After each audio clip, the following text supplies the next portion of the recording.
Hello, welcome. Happy Sunday, everybody, and welcome to the Rapid Chess Championship presented by Coinbase. We are nearing the end of the season. Each Sunday knockout is more important than the last, and today is no exception. I'm Grandmaster Daniel Naroditsky, and alongside me this morning, International Master David Pruce. David, welcome to the show. Happy Sunday to you. Hey, Danya, happy Sunday to you. Glad to be here for the knockout portion, the decisive one-on-one matches. It's going to be a great show. It absolutely is. Let's start by reviewing the current leaderboard. As it stands, Hikaru Nakamura is ahead by a long country mile. But the real intrigue, David, is the people who are trying to make the top 12. Yeah. And, a couple people there would only be one or two good results away, but they didn't make it into this week's knockout. And so I sort of see two main people in today's knockout who I would see as sort of fighting to make it into the top 12. And those are Kamsky and Sevien, who is on a really, really hot streak that makes me believe that he might be the player outside the top 12 with the best chance of catching up. Yeah, and as we review today's bracket, Sevien, Kamsky, Alexei Sarana, another name that I would advance. He is currently in 11th place, so a bad performance, a knockout in the first round, would not necessarily serve him very well. But you're right, Samuel Sevien has been monumentally good the last couple of weeks. He lost to Wesley So in the finals 2 weeks ago, and today he faces Hans Niemann in a rematch from the previous week where Hans Niemann put together an incredible king walk on route to knocking Sam Sevien out. But we will start with the match between Jeffrey Zhang and Salem. Saleh, David, two incredibly explosive players. Everybody knows Jeffrey, but Salem is not to be sneezed at either. Yeah, he's been floating around 2690 FIDE the last several months, looking really, really close to reaching that super GM mark. Very strong player, also good in blitz and rapid formats. Across all time controls, very, very strong. But I would think that Jeffrey's got to be the favorite. He's been one of the top players in the RCC all season long. He's up there at the top of the standings. He'll definitely be qualifying for the finals. And he's my co-commentator tomorrow, so I can't say anything too mean about him today right before that. Yeah, well, we'll start saying the mean stuff once the game begins. But it's going to be a fascinating one. The time control today is 10 plus 2. I think everybody knows the drill by now. It's an elimination format. You are knocked out if you lose. And the winner of the Sunday knockout receives 10 Grand Prix points. So that increment is music to the ears of players like Kamsky, who I'm really, really hoping to see a big run from him today. But all of that is going to start very, very shortly. First, a word from our sponsor, Coinbase. The Rapid Chess Championship is brought to you by Coinbase. Whether you're looking to make your first crypto purchase or you're an experienced trader, Coinbase has you covered. You can earn crypto by learning about crypto at Coinbase.com. Explore DeFi and Web3 with your Coinbase wallet. Get exclusive rewards when you spend with your Coinbase card and much, much more. Learn more at Coinbase.com/chess and get $10 in Bitcoin when you sign up and verify your account. Check them out. Use the command sponsor or command Coinbase today and go to Coinbase.com to get that Bitcoin, baby.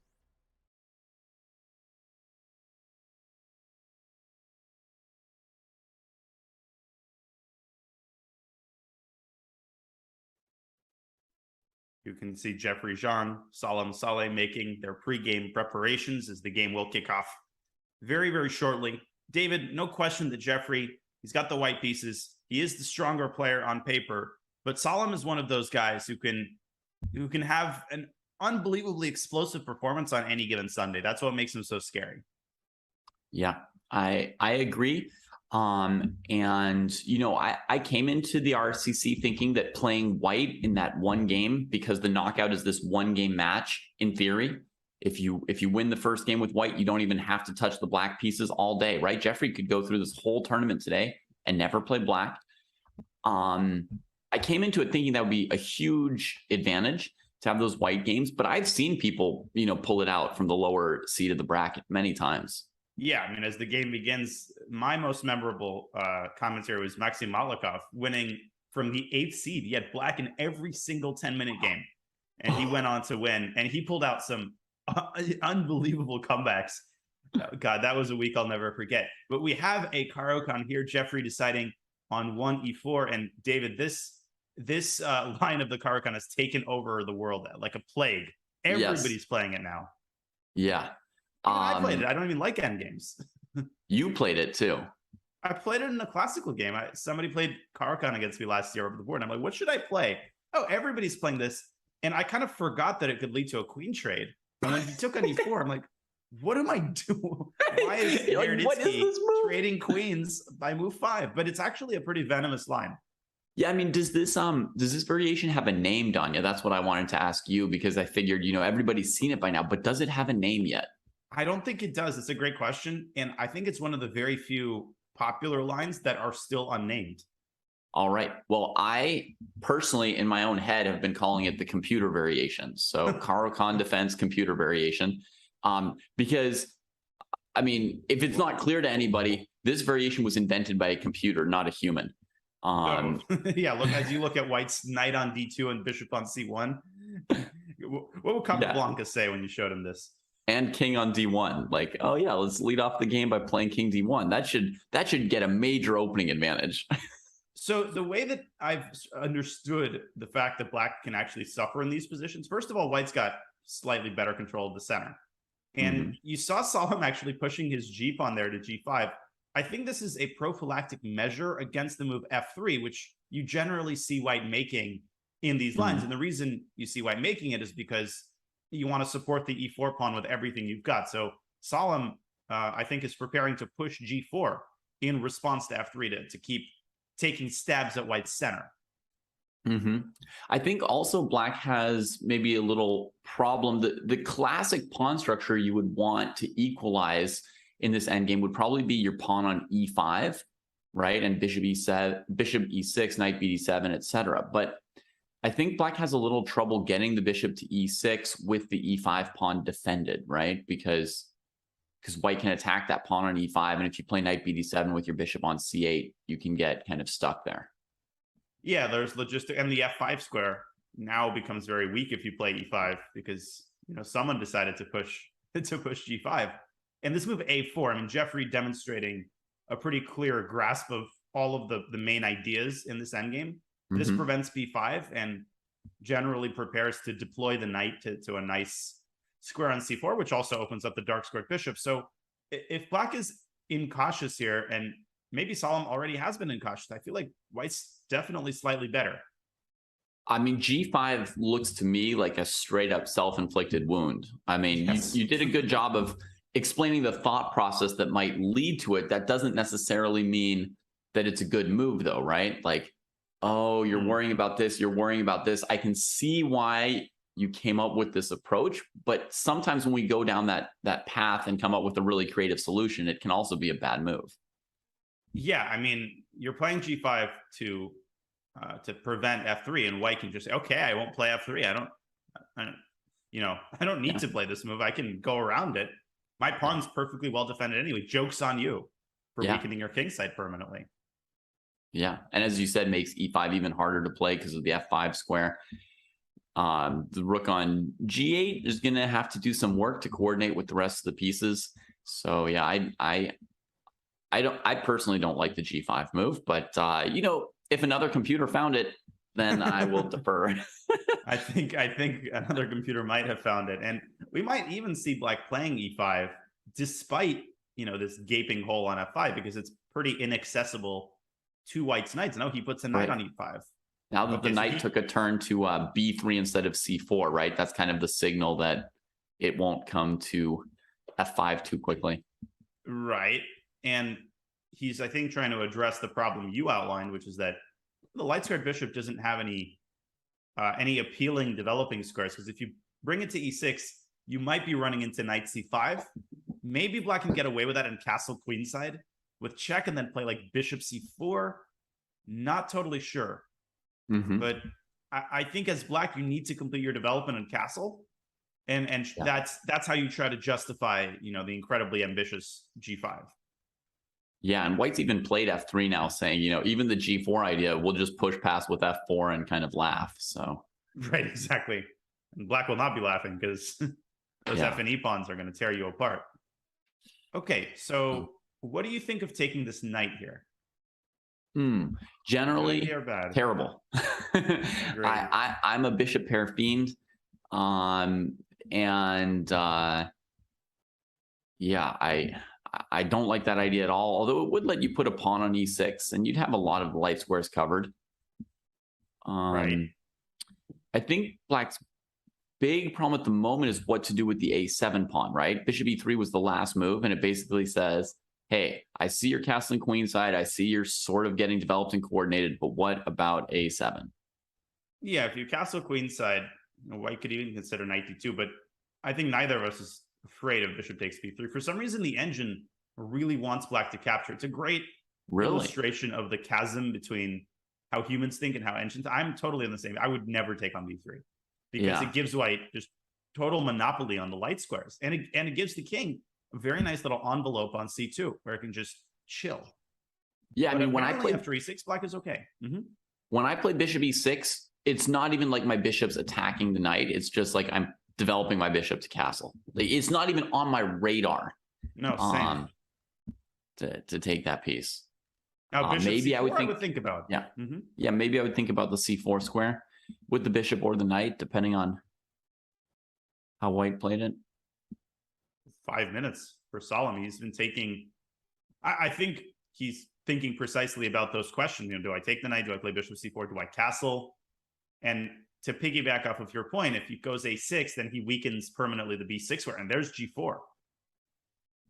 Well, we're going to see F4 knight C4, I guess. I approve of Jeffrey not hesitating. He's like, well, my plan's to play F4. I'm playing F4.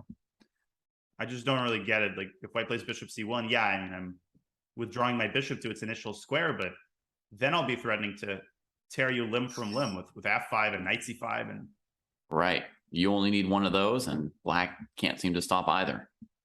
Yeah, one uppercut punch, and just the way black's pieces are positioned here, the bishop's undeveloped, just fundamentally unsound development. Yeah, I mean, this is why, you put a pawn in the center. For anyone who just takes the pawn in the center for granted and doesn't realize what it does for them, right? Like their mom when they were a kid. Like, if you've got a pawn on E5, it allows you to then put pieces on D6, E6, F6 without getting harassed all the time by the opponent's pawns. Right. Yeah, I don't really need, or it's like people saying, I don't really need to stretch, before I work out. I mean, that's just what lame people do. And then, you're in the physical therapist's office a month later thinking about that moment. Now, Jeffrey decided to take on C4, which honestly surprises me. It does give Salem something to hang his hat on, which is the bishop pair. Yeah.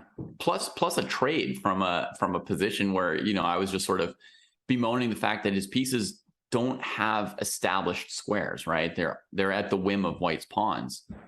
So Jeffrey's gonna have to show us, like, what's the big follow-up here? I think he's banking on the fact that I think what you pointed out is actually super astute, which is that black has problems with the A7 pawn, as weird as that sounds, because if you play A5 and then you castle, well, then you walk into bishop B6. Yep. If you play A6, as I pointed out earlier, you walk into these types of ideas. You don't want to give away these squares. Right. And how do you do that?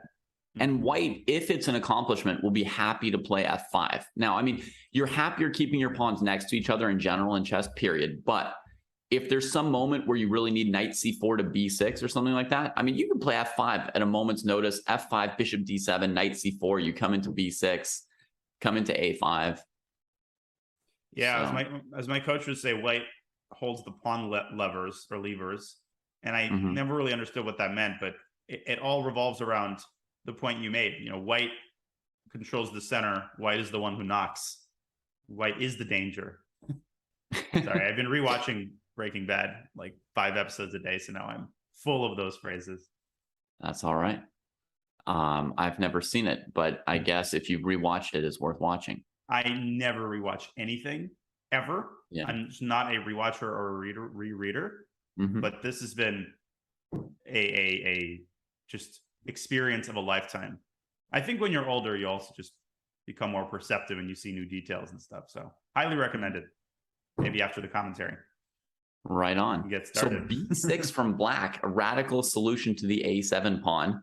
I mean, and first off, the solution's costing him a lot of time. I mean, he's already in a tough situation to have 3 minutes with this many pieces on the board. And obviously, White's got a lever with A5 whenever they want it. Do you think B6 is a best practical chance here or not? I think it is. I think Black needs to castle. You need to inject some life into your position. And you're also forcing Jeffrey to start making decisions, because A5 is a serious candidate move. You can consider even A5 and A6 to again to fix this pawn on A7. In fact, I'd probably do that because White's got this good division of labor. Both knights defend E4. So you're not afraid of one of them traveling to, to greener pastures. Yeah, gives them each their freedom. I'm a firm believer in the power of overprotection of critical pawns in the center. I really think it magically works, like Nimzovich suggested long ago. And I'm not even sure Black should be castling queenside anymore, Danya, because Black's got one piece on the queen side, and if you castle queenside, it's the rook, which leaves the queen side. And I mean, I'm not exactly sure what Black's supposed to do about the bishop f8, but I no longer really want my king on the queen side. We're only 16 moves in. Try that on for size. Jeffrey has just been squeezing the life completely out of Black, out of Black's position. And Salem is taking a solid 30 seconds per move, which is, digging himself further and further into the hole on the clock and on the board. Yeah, I mean, it's painful. At some point, you want one of the moves that you think of to supply you with some ideas for the next couple moves, not just one move at a time. Yeah, and I mean, G3 might look like it makes a lot of noise, but White just plays H3 and says, no problem. Now I've got the F3 square for my king. What do you do? I mean, 2 minutes now for Salem.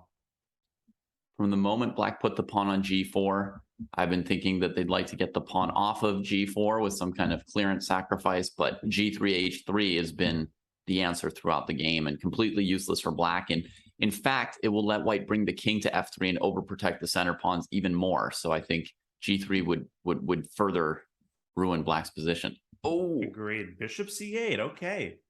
So Salem remaneuvering the bishop to A6, and I think more prominently, he's preparing to play pawn E6 and finally get this bishop out of the gate. Okay, I can get behind that. That's how you come back from these types of positions with these sorts and of if the white king ever goes to F2, then I think the G3 pawn sack becomes an immediate important candidate for Black, right? In fact, after knight G4, king F3, you have a perpetual, and then H2, and then back to G4. Look at that. Beautiful. And Jeffrey's obviously not going to allow that. He plays A5, and I think he's taking this opportunity to shove the pawn down to A6. Maybe not to A6, but at the very least, he now has the C5 square. Right. So he can anticipate Black's going to play E6 to try and cover that square. He might consider E5 before Black has full control of D5. I don't think it does anything, no. E5, knight C5. Yeah. Just checking if there was a follow-up on, B5, D5 or something, but I think Black holds all the light squares. Yeah, and bishop C5 here might run into knight D7. Doesn't seem all that convincing. The problem with A6 is that Black has this move B4, and suddenly White has a very hard time finding a good square. I mean, you actually have to go knight B1 here, which I actually think is not a big problem. I think it's worth doing this to prevent the bishop from coming out to A6. That big a deal, because I mean, the knight on B1 looks pretty darn bad there. Oh yeah, totally. No, but I'm going to play C3 there. Eventually, you'll get the knight out of B1.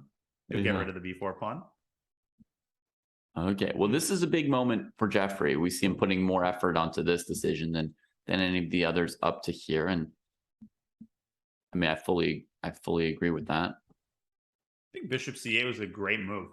practically. I mean, at least it makes Jeffrey a little bit uneasy that Black might consolidate at some point with E6. Okay, so Jeffrey goes solid, and he plays G3 and E5 by Salem. Okay, we expected E6, but we get the whole thing. E5. He's breathing some life into his position, isn't he? Right. So if White accepts the sack, he plays knight to D7 and tries to recover the pawn on E5 with a great square. Yeah. And I guess the calculation goes bishop F4, bishop G7, and that's the end of the resources for E5. Yeah, that's that. And I mean, you could even conceivably play a move like knight C5 and say, I don't even need to rush to win the pawn back. I've got all the squares I want here. This is actually a great move by Saleh. And I think the game is starting to turn around a little bit in the sense that, all of a sudden White's knights just don't have the same prospects. Neither does the bishop. And Black is more active than he's been all endgame long. Yeah. And closer on the And look, he could have just played E5 on move 4 instead of G5, right? this is what your position needs, is a pawn in the center. The moment he puts a pawn in the center, everything kind of resolves itself. And Jeffrey probably did. I think that moment when he gave up the bishop pair is actually looking back where things started to go in Salem's favor. Now he's only down a minute on the clock. Right. I mean, at the time it looked strong, but there's a risk factor, right, to giving up that bishop pair. Long-term risk factor, which we're now really seeing. And he takes on E5 and then just doesn't even contest the E5 square. Instead, choosing to get his knight around into the center, knight D4. Perhaps aiming for F5 at some point. But Okay, what Black has here looks very much like a chess position to me, Danya. For the first time in 8 moves, it's like, oh yeah, Black is genuinely playing chess. Right, you're actually active. You've got a knight in the center. Bishop D7, good move to safeguard the C6 pawn. White was also threatening to play bishop F4, dislodging the knight. Now the move is not as scary. Jeffrey might still play it, but it could be met nicely with something like knight C4. Exactly. And knight C4, that's where Salem got the bishop pair. That's the scene of the crime. The one time he crossed into White's position with a piece, and it could be a good move twice this game. You could also meet bishop F4 with F6. In fact, you could play F6 on your own volition to keep the knight protected in the center. You're ready to castle. Yeah. Again, it's White's down to 2 minutes on the clock.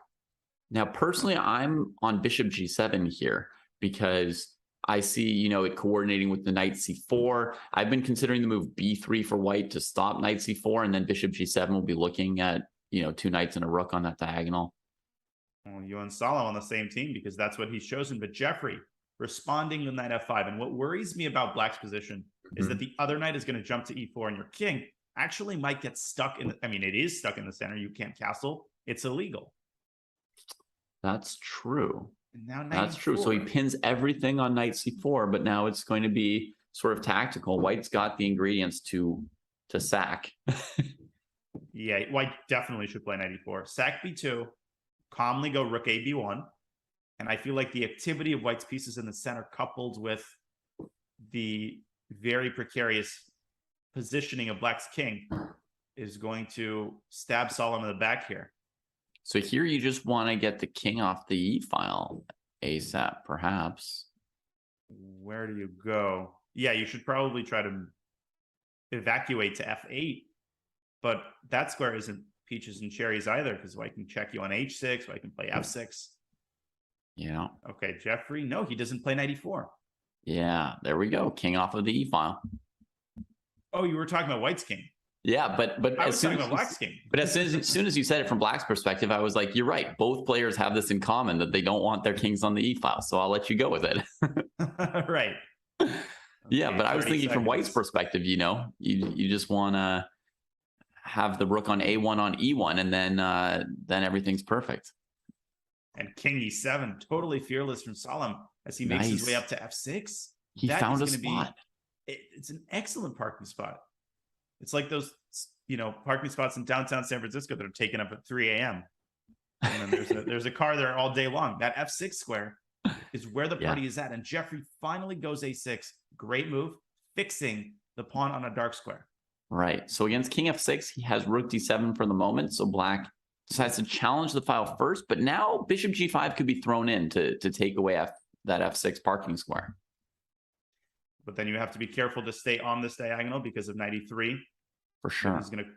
He's gonna take on d8, and now pre-move. That was a dangerous pre-move, but okay. Wow. Black could have taken him the king. Yeah. So now he's looking at rook e6. There is a 2-second increment for anyone who doesn't know the format. There's a 2-second increment as you see Salem down to 10 seconds. Yeah, but this is a very open-ended endgame. This is gonna be very hard to play with 5 seconds.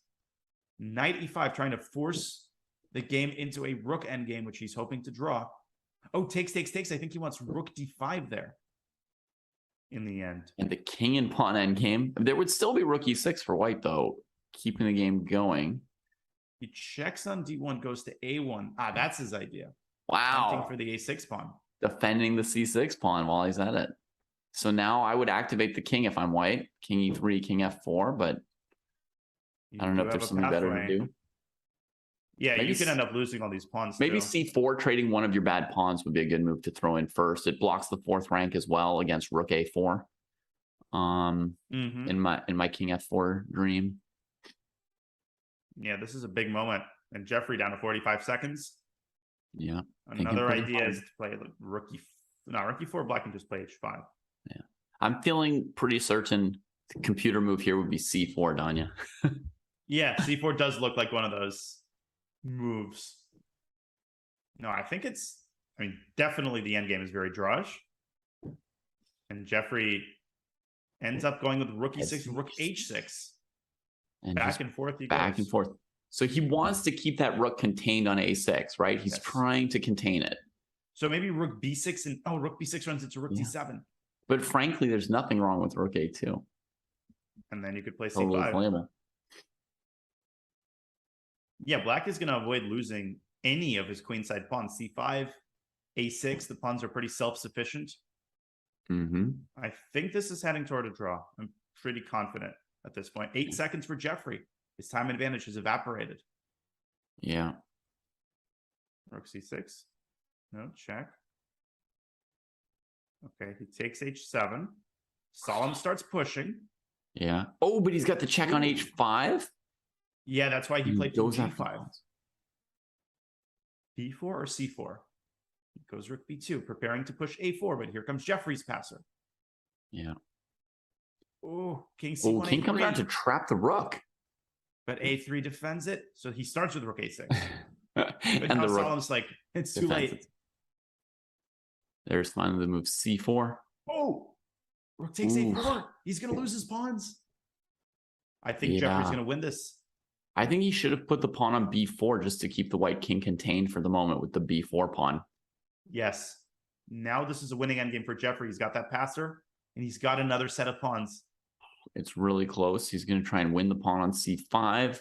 Active king. He can check the black king away. And he wins the second pawn. This is over. Rook takes c5. 2 pawns up. He's got it. Back to g5. Salem can... No, he just resigns. Oh, my goodness. And at the very, very last, the last pitfall. And Salem fell into it. This moment when white played c4. David, you're absolutely correct. b4 is the only drawing move. Rook a4, rook h1. And the pawns are very stable here. Restraining the white king, because I was feeling like, again, c3 would be a really good parking square for the white king. And so, again, the c4 move, trying to gain space for that king, but just not taking it keeps the game. Yeah, I mean, Jeffrey, though, he kept his foot on the gas pedal. He kept putting pressure. It wasn't the greatest technique, but I think that opening set the wrong tone for Salem, and it took him so much time and energy to recover that by the end, he just couldn't deal with all of the defensive tasks. Still, an admirable defensive effort, but Jeffrey Zhang, with a nice endgame display, moves on to the semifinals. Great game, but David, we're going to go on a quick break as we get the second set of players set up. You're watching the Rapid Chess Championship presented by Coinbase. We will be back with more quarterfinal action in just a little while.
My name is Elwood Dawson. I'm from Chicago.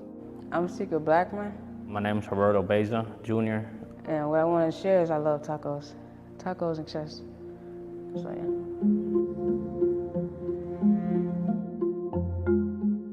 With the chess program, really, even chess in general, like on the deck, you kind of lose yourself. You don't really think about your case.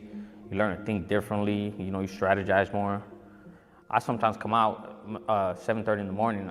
I'll probably play until lockup, you know, so it makes my day go by faster. It's competitive. It's a lot of trash talk. It's crazy, you know. Like the chess players, we got our own little circle, you know, and all of us play each other. We talk trash about who be who garbage. Yeah, I never play that dude again. He garbage. I never play him. But yeah, it's real competitive.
Okay, and we are back at the Rapid Chess Championship presented by Coinbase as we see our next two quarterfinalists on camera, Sam Sevien and Hans Niemann.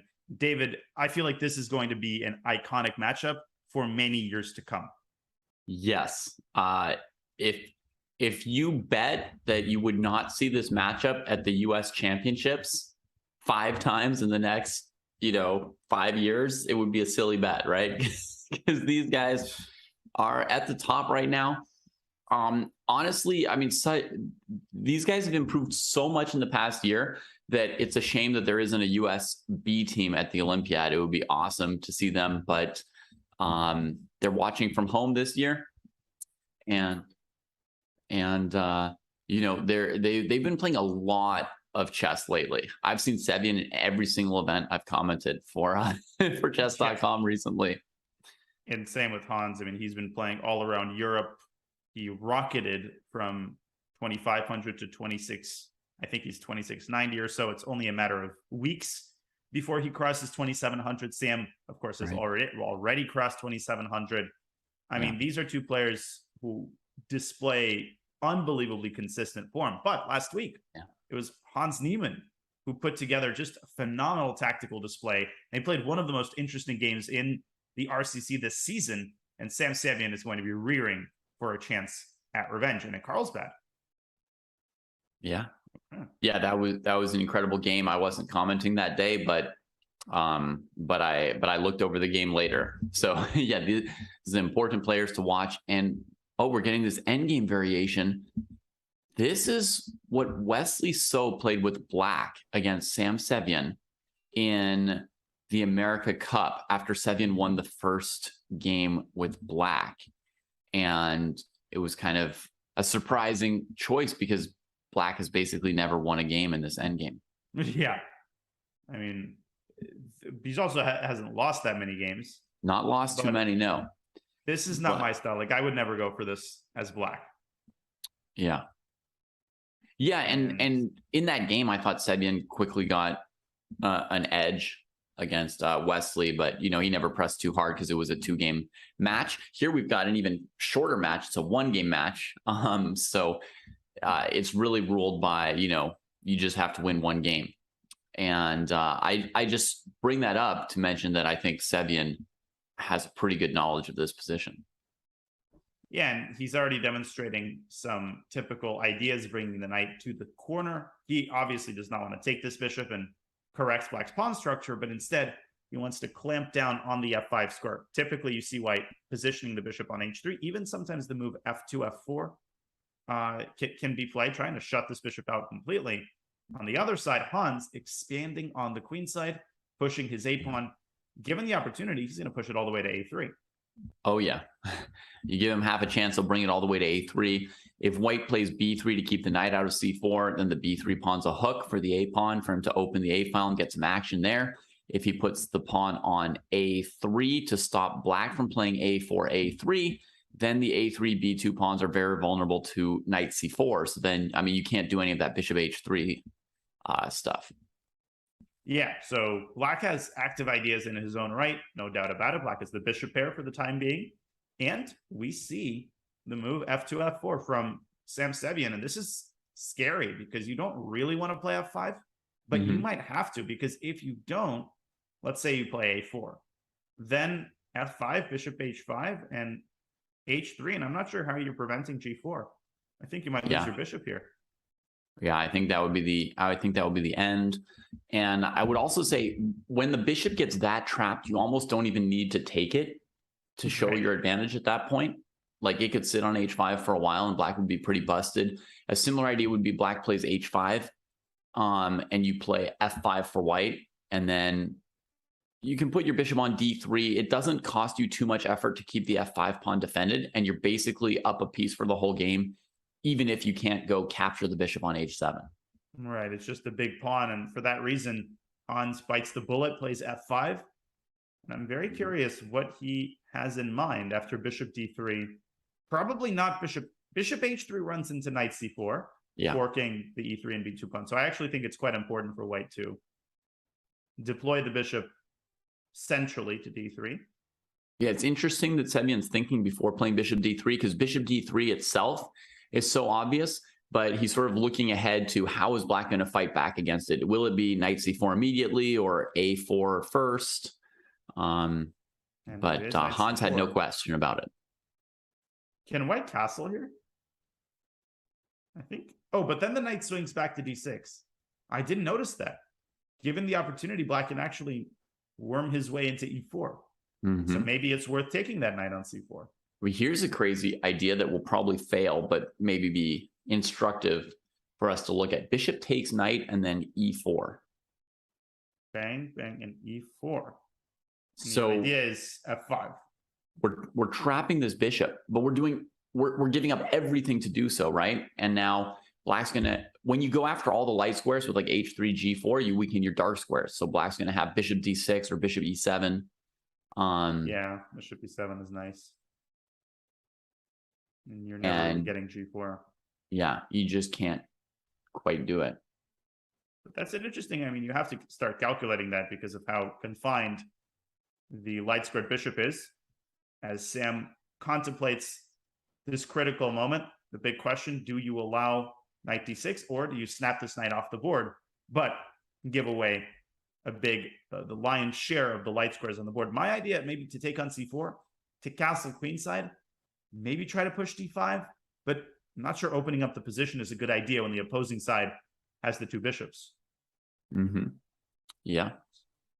Danya, I'm just entranced by Hans, actually. Just watching his demeanor. I'm mesmerized by how relaxed he seems, as if he's seen all this before, knows everything about it, doesn't need, I mean, normally in a blitz or a rapid time control, it's like you don't have that much time. I feel like you're struggling to figure out everything you need to figure out. And he's sitting there like, whatever, you don't know everything about this already. I guess I'll wait for you a little while. Yeah, and that is related to the fact that Hans generally plays quite fast. I mean, the confidence you see even in super complex, I'd be scared in this position. I mean, bishop's bad, you know, everything's based on concrete lines. You know, if you don't he's turned so sideways. He watching TV while waiting for a move. Yeah, he looks like he's looking at something that's likely to be the television. There is a big soccer match, I think, that's on, but I don't think it has started just yet. Whoa, aggressive move from Sevien, leaving e3 pseudo hanging. No, but now black is fine. I think the key is that once you get control of the e4 square and a5 is safely f5 is safely defended, yeah, black is happy. You're going to go bishop e7. If there were one more square for the knight on c3 to attack f5. Yeah, but sadly it's taken up by the pawn. Yeah. So he's going to plop the knight on e5. Oh, no, he's not. Yeah, he's going to snatch it from white's grasp. Although I actually wouldn't rush to take on f3. Although you could take on f3 and play knight e4. That looks pretty reasonable. Sounds like Hans's interviews are so good, they're making people root for his victory just so he ends up being the one giving the interview. Oh, yeah, they're always entertaining. Always.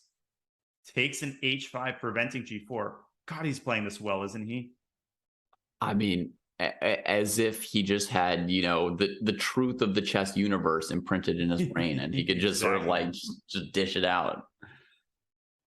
Yeah, I think the hallmark of true understanding in a position is that you do make it look very easy. Oh, you know, every move is very logical, but then try doing that yourself when you don't know any of the key ideas. Yeah. And white is worse. I mean, Sevien's just going to grovel here and try to eke out a draw. So let's try and run down for the viewers why white would be worse. G3 is something that needs to be defended. Because at first it looks like black's got, you know, isolated f5 and h5 pawns that white's bishop can target. Yeah, I mean, that's true. The f5 pawn is a weakness, but like you pointed out earlier, David, white can't attack it with a knight at all. So this is the most that you're ever going to be able to do. And the g3 pawn isn't just, you know, one of those weaknesses that can't really be attacked. The g file is a semi-open file. So black has a stock plan of doubling on the g file. And the third thing I'd say is that black also has an advantage on the queen side. You could eventually envision black playing something like b5 and maybe even pushing b4 and starting an attack. So white's also down 4 minutes, which is quite atypical for Sam Sevien. He's usually the one that's up this amount of time. Yeah, and I mean, I introduced this game by saying that I've seen Sevien play this variation before, and I feel like he knows what he's doing really well. And Hans has like taken that to a whole other level of how confident he is about what needs to be done in this position. He's just played it so quickly. Yeah, it seems like that decision to not take on c4 is the most immediate culprit. Wait a minute. Oh, bishop. Oh, okay. The pawn was hanging. But now bishop takes h4 is a massive threat. Right.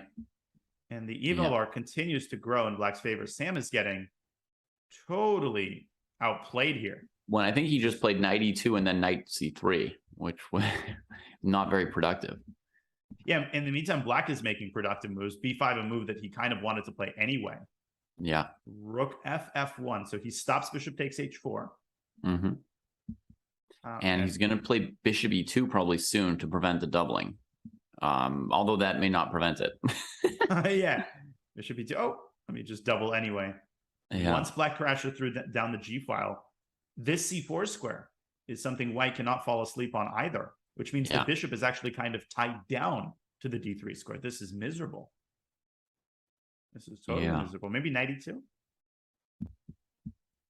Yeah, and I had some question in my mind before Hans played b5, like if white were waiting around, did black want to play b5? It strengthens the queen side, but then your king does need to keep the c6 pawn defended. Like there's a possibility for the white rooks, because I was feeling like the g file versus the no file was kind of one of the major imbalances in this game.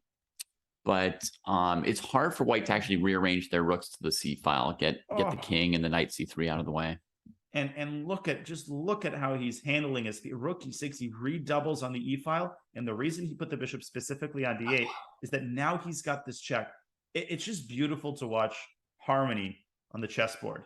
Yeah. And look at this. And what does he do now? It looks like there might be a crushing blow. I guess knight c4 check and maybe open up the b file. And white is completely paralyzed. Jeez, 7.5 minutes after 29 moves.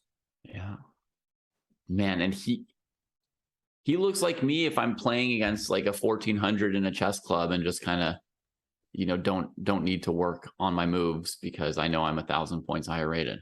Yeah, just like spitting out some moves. Another day at the office.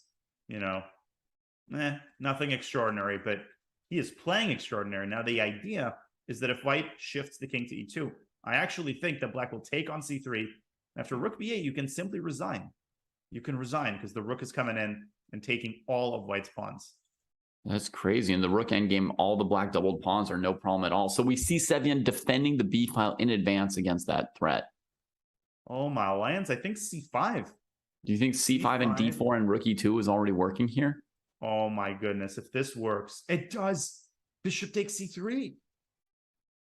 Oh, and you... Oh my God, we got it. BC, rook e1, king e2, and rook b8. Oh, I thought you were... Oh, yeah. Oh, man. I mean, that's probably not the only mate. And if rook c3, then checkmate. That's crazy. What a breakthrough. And he plays it. This is one of the... I mean, I don't want to jinx it, but this might be one of the greatest positional efforts that we have seen. I mean, look at the speed of this. Yeah, I mean... Crazy. Is this easy for you, Hans? Is this easy for you? Do you do this like on a daily basis? Like bishop takes c3, it ends the game. But is there a faster mate after bishop c3 bc? I guess we're about to find out. Sam might resign in this position. Yeah. Because at the very least, he's losing his rook. That is crazy. Hans never broke a sweat. Nope. I mean, finishes the game with 642. We didn't even get to talk about Sevien's streak in the RCC and how he was the player that I thought had the greatest chance to break into the top 12, who's not currently in the top 12 in the season standings. Hans never let us even think about it. We didn't get to talk about anything.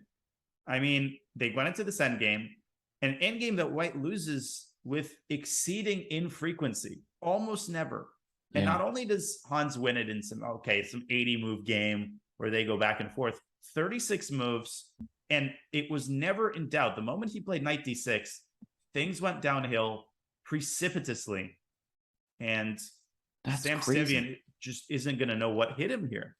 Look at that bishop on g6, those doubled isolated pawns. How could you win an endgame like this for black in like 10 to 15 moves? I mean, so many just winner moves. H5, all-star move, advancing a4, then using the g file, then shifting to the e file, and perfectly positioning the bishop on a5 and crashing through with c5. That is just the cherry on top. Hans Niemann, if he plays like this, I don't think anybody's going to have a chance in the Sunday knockout, but he's going to have to surmount a couple of other incredibly strong players. And two of them are Fedoseev and Nizhnik, who will be facing off in our next quarter final. But first, we are going to go on another short break. So ladies and gentlemen, hope you're enjoying the show. The next quarterfinal here at the Rapid Chess Championship presented by Coinbase coming your way in just a couple of minutes.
Coach K says that when you first start the game, you look at that chess piece as you are the king on that board. I got this tattoo approximately a year ago. I got the king piece and my girl got a queen piece. Technically, don't really play unless I come to jail. That's the only time I've really been playing a lot.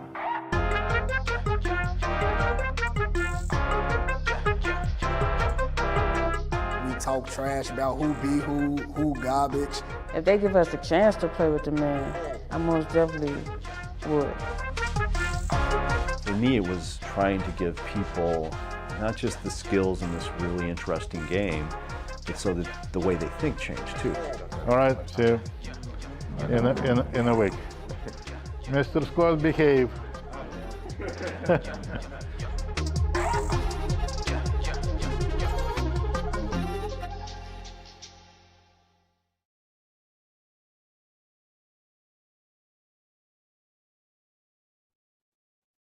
Welcome back to the Rapid Chess Championship presented by Coinbase.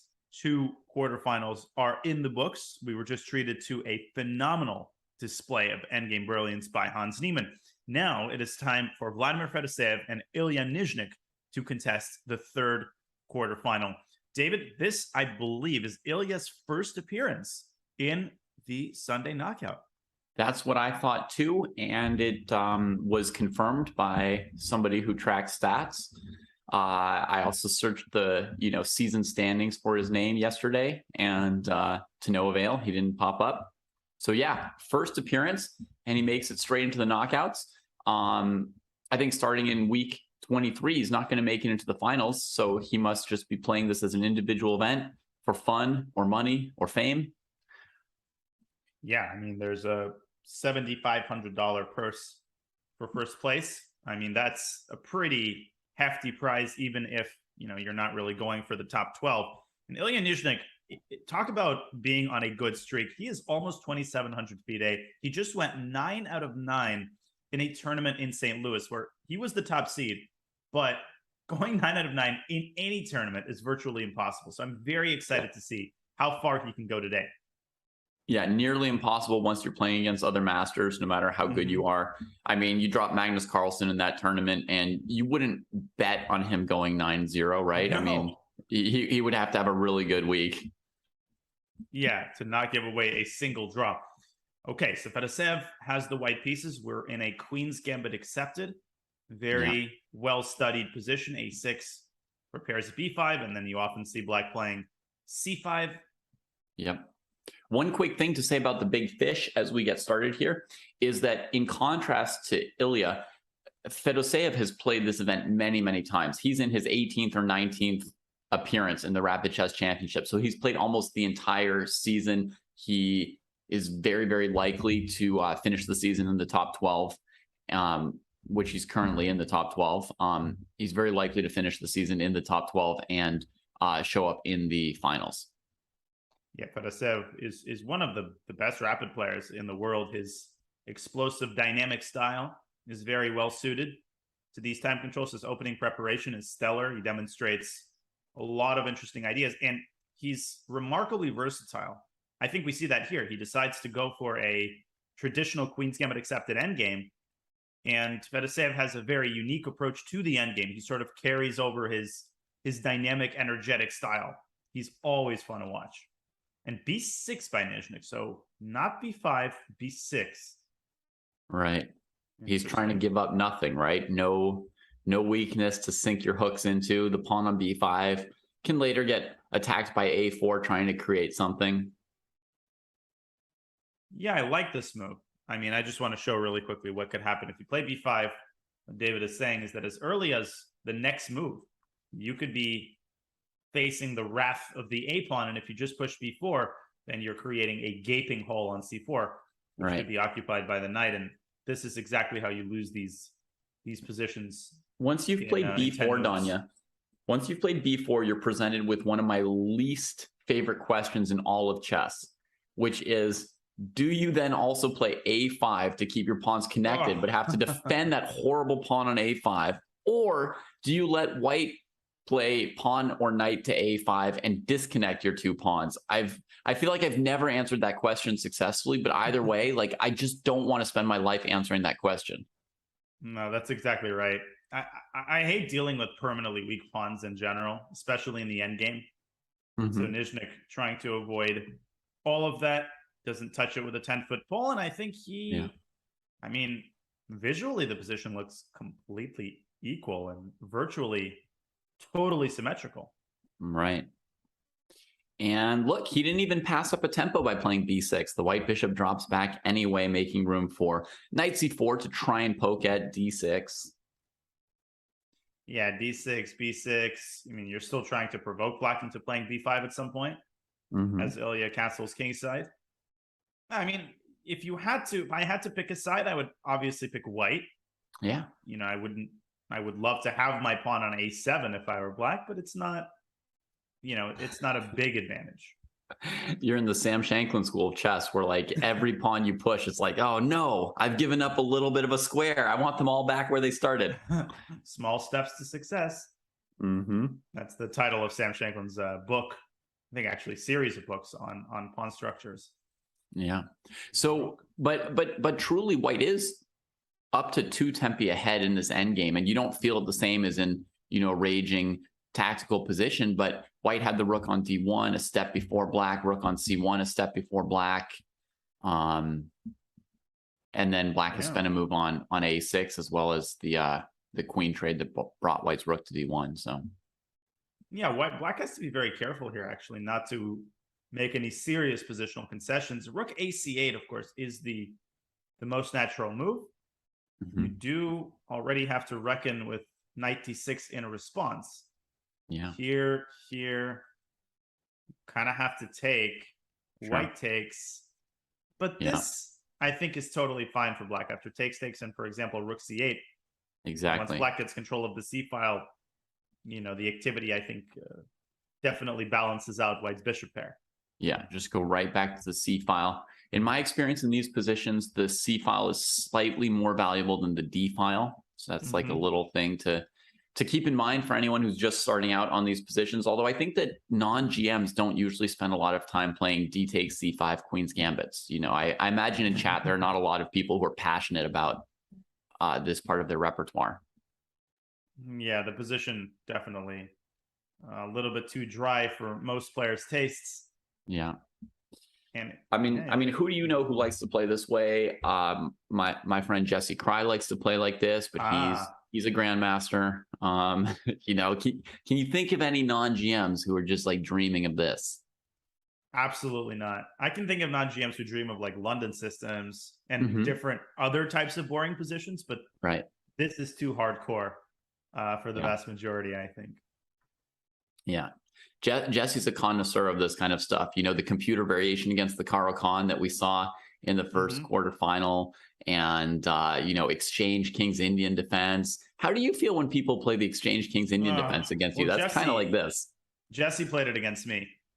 He played the exchange against me, but I knew he was playing it for a win. So that's when I get scared. When people play the exchange and they're actually, you know, serious about it. Ben Feingold, another one of those. Of course, I hate it, and so quite often I'll play knight bd7 before e5. Right. It's not that I hate endgames. I just hate when they arise that early. You know, you didn't give me a chance even to play with my queen. Right. Yeah. Rook ac8 is on the board. Rook ac8 played. Yeah. And so if knight d6 is not concretely good for white, what other ideas does white have in this position? You're asking the wrong person. I think a3 b4. There is no going back from that, but maybe should be considered as a way to loosen up the b6 pawn a little bit further. Yeah. I mean, I only had two options, Danya. I asked you what white should do, or I asked chat, and I went with you. I'm flattered, but yeah, maybe it was the wrong decision. Yeah. So bringing the knight to d3, super slow motion. You know, I considered knight fe5, and it didn't look like white achieved much after just trading a couple pieces. So knight to d3. But why is that? I mean, black is okay to drop this bishop back to e7 and defend the b6 pawn with his knight. But then bishop to d4 comes. Ooh. And black must still answer the question. That's a great point. I'll illustrate this. If black just plays a random, and by the way, h6 is not out of the question. I mean, Sure. that's how you often play in these positions. But this Yeah. bishop d4, I agree with you, is a little bit unpleasant. And again, if black plays b5, then you do give up this a5 square. Yeah. Now, maybe this is not, not undesirable. Black plays bishop a8 and c6. As long as c6 is defended, black is all right. Mm-hmm. Oh, but he plays he plays knight e8. 98. I'll have what she's having. The copycat variation. Indeed. And what is the idea? Well, after knight d3, I guess he's going to drop the bishop back to f8. What if white does the same thing, knight d3 and bishop d4? Right. What's the plan for the square? Maybe the same thing you're saying with b5 could happen there too. Now against knight d3, knight d6, knight c5 looks terrible. Wow. Yeah, I have a pretty nebulous understanding of exactly what knight e8 accomplished. I mean, I guess it defends the d6 square, so prevents that. Oh, this is his idea. f6.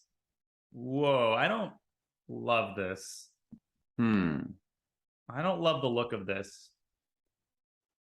at all. I mean, the e6 pawn is a weakness. Even put the pawn on e5, but white encourages him to do so. Please, please. Right, please go e5. I'm not going to do anything to you. A little. I think black has to go f5, but then the e5 square becomes a serious weakness, and white's unquestionably better now. I think Nizhnik shouldn't have done this. Maybe king f7. Right. But gosh, it already king looks f7. like He's got knight d6 covered now, at least. But then knight d3 and knight f4. Right. The e-ball bar creeping up. There comes Fedoseev's knight. And the knight creeps too. So gotten unpleasant all of a sudden. Yeah, we have not yet understood knight e8. Nor f6. Like, what was the purpose of that entire operation? You just ended up creating targets for white to attack. Yeah. So here's a problem. After bishop e7, knight f4. If you play f5, there's some crazy tactics here with rook takes d7 and knight e5 check. But the way you would want to do this is you want to give this check first. Okay. After g6, you take it. What? Why on earth would I take it, Tanya? I don't believe you. You're going to get a pawn. Oh my goodness. To undefend e6 and g6 so you can pick up a pawn with check somewhere in here? Well, or even later after all the rooks are traded, my knight on f4 is going to attack these two pawns. Right. This is happening. Bishop f8, knight f4, f5. Oh, and the king can't go to g7 because of the bishop on b2? Yeah, and if it goes to e7, you're walking into bishop a3 in certain lines. The eval bar giving an assessment of +6. That's crazy. Oh, there's some ideas with bishop f3 to distract the black bishop from b7, then rook takes d7. Fedoseev is going to see something here. Yeah. If I had the time to go back and study this game, Danya, because people often ask us on our channel about like tips for how to analyze games or how to study their own games, stuff like that. I know exactly where I would go. I would go to this knight e8 move and this h4 move from white, and I would try to understand, you know, what each player was going for with those moves. That's kind of where we pass from a position that I sort of vaguely know to a position where I can identify the valuation, right? Now white's clearly crushing black. So it's a very short window, like a 2-move stretch to try and figure out what the alternatives were for that position. Yeah, it did seem to be a case of Ilya sort of falling asleep a little bit, not sensing that the position can get really tactical really, really quickly. But it's not over yet. Fedoseev down to 350. Yeah, he's working hard. Hanging. The wheels are turning. The wheels are turning. And if he played rook d7, knight e5 here, basically it wouldn't accomplish much yet, huh? He didn't see it. He played bishop e2. Bishop f3 and rook takes d7 is game over. Literally, knight e5 check, then you pick up c8, and black can resign. Oh no, the c8, yeah. I mean, look at black's minor pieces, and the rook, everything's hanging. Every single one is hanging. Every piece. Fedoseev blundering that Bishop opportunity. F3 was sick. Bishop F3, get the bishop out of B7 so that C8 isn't defended. And he's still much better. I mean, no question about it, but uncharacteristic there. Yeah, the knight on E8 is really a problem. But honestly, if it ever moved, white could play knight D6 in a lot of these positions by now, right? Because there's the E6 pawn, which is tender, so you won't be able to just sort of give up the bishop pair and then push white back. Yeah, I mean, that knight on E8 is basically pegged to its spot. Nothing has changed in regards to B5. No, it's not pegged to its spot. He goes knight F6. Yeah. And I think we are going to see knight D6 check here. I guess knight D6, black can go with the same idea that we had discussed earlier. Take D6, take C1, and then reposition the rook to C8, try to infiltrate through C2, create some counterplay. All right, but now white will play the move bishop C4 against rook C8. And it won't be as easy for black as it used to be. Yep. God, black would just kill for the position he had like 7 moves ago. Okay, what to do now? Well, and Fedoseev goes for knight D6. He's got to keep up the pace, Fedoseev does, because he had a long think on that move where you found bishop F3, and now he's really got to keep it up. Yeah, and things are getting a little bit tactical here. I mean, white is not totally out of the woods, tactically speaking, either. Bishop B2, E5 by Ilya, pushing the knight away. Okay, so bishop C4 check doesn't really work because of rook takes C4.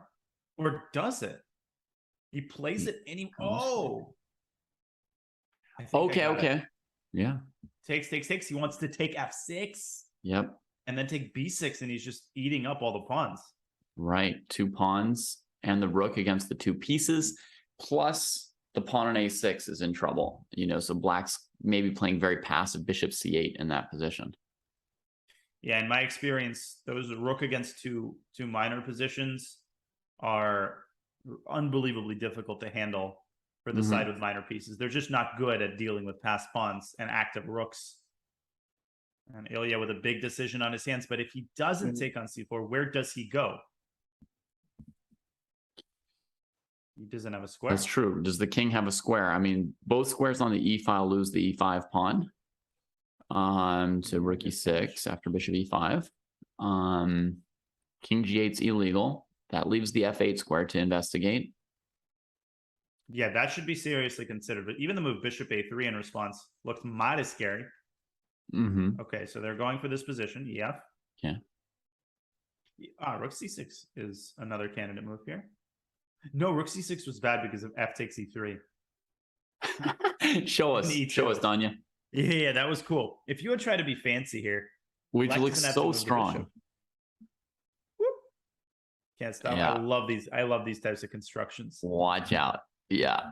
I think almost everybody loves those situations where like one little pawn somehow queens in the middle of the opponent's extra pieces. Yeah, right. Exactly. Right in the middle of everything. That's what produces the aesthetic effect. Yeah. Chess is such a magical game sometimes. King E7 by Ilya. So for the time being, the A6 pawn is well protected. Yeah, he manages to stabilize the bishop and with it the pawn. And white's going to need a pawn on F3 to limit that knight. And white's going to need the king to come up to D4. It's going to be a full endgame we're going to get to see here.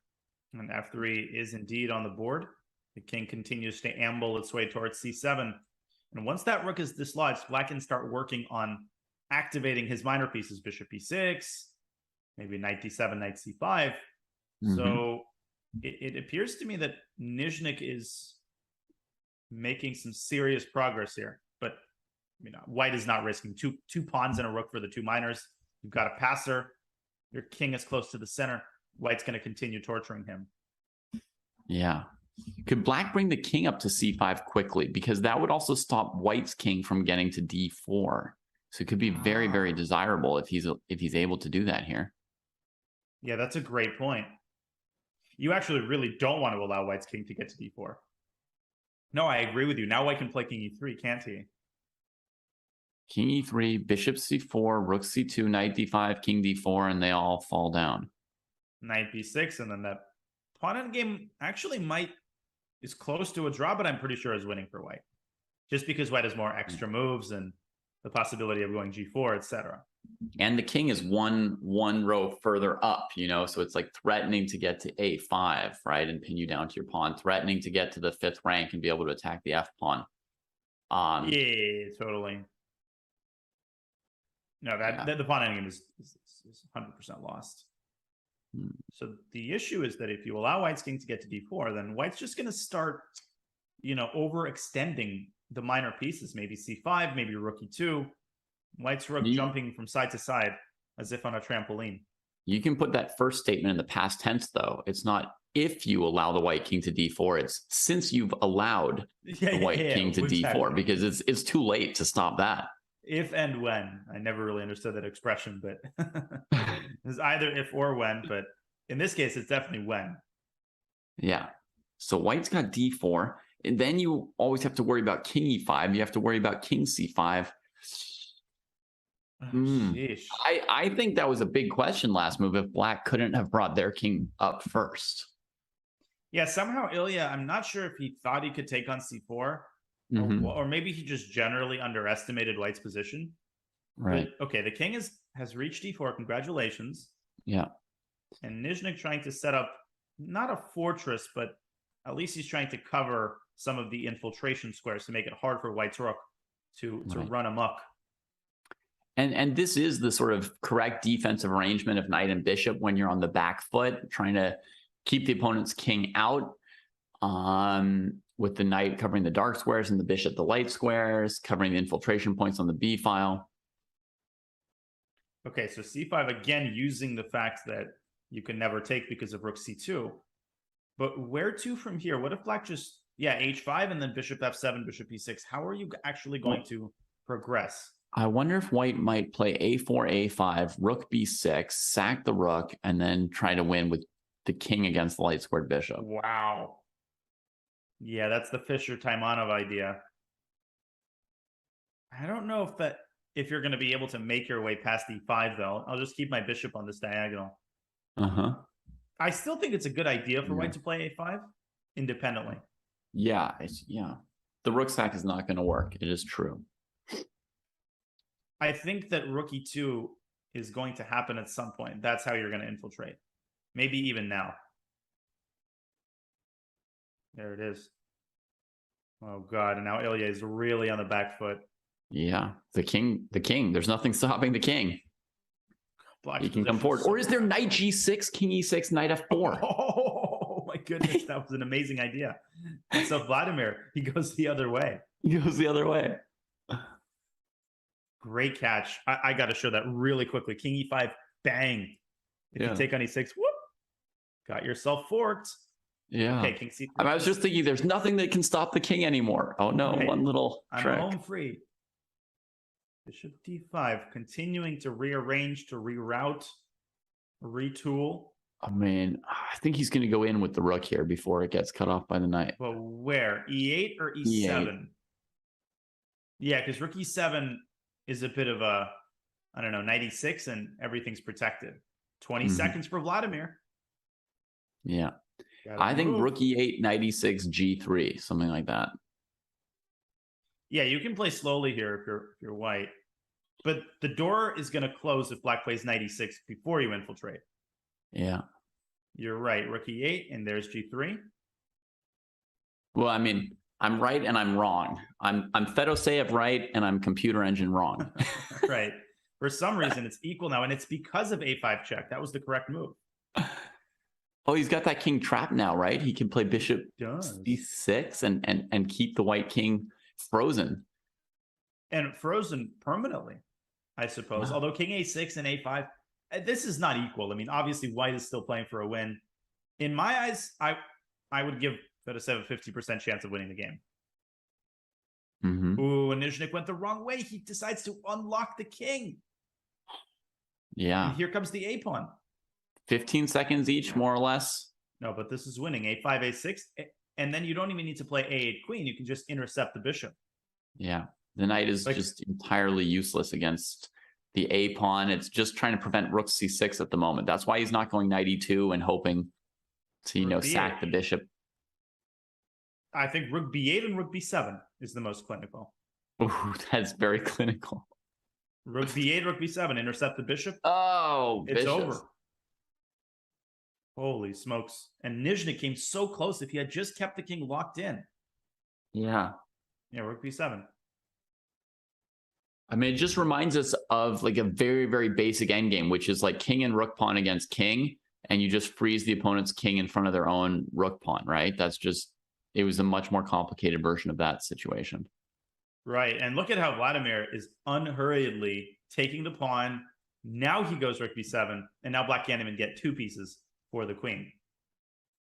Resignation. What a game by Vladimir. I mean, getting into that end game, missing bishop f3, which would have ended the game immediately, but kept the foot on the gas pedal the entire time, didn't he? Yeah. Oh, and they're sharing a smile afterwards. Yeah, That's Ilya's nice. like, Nice to "Darn it." see. I guess king d4, that decision to mine for gold on the king side and release white's king.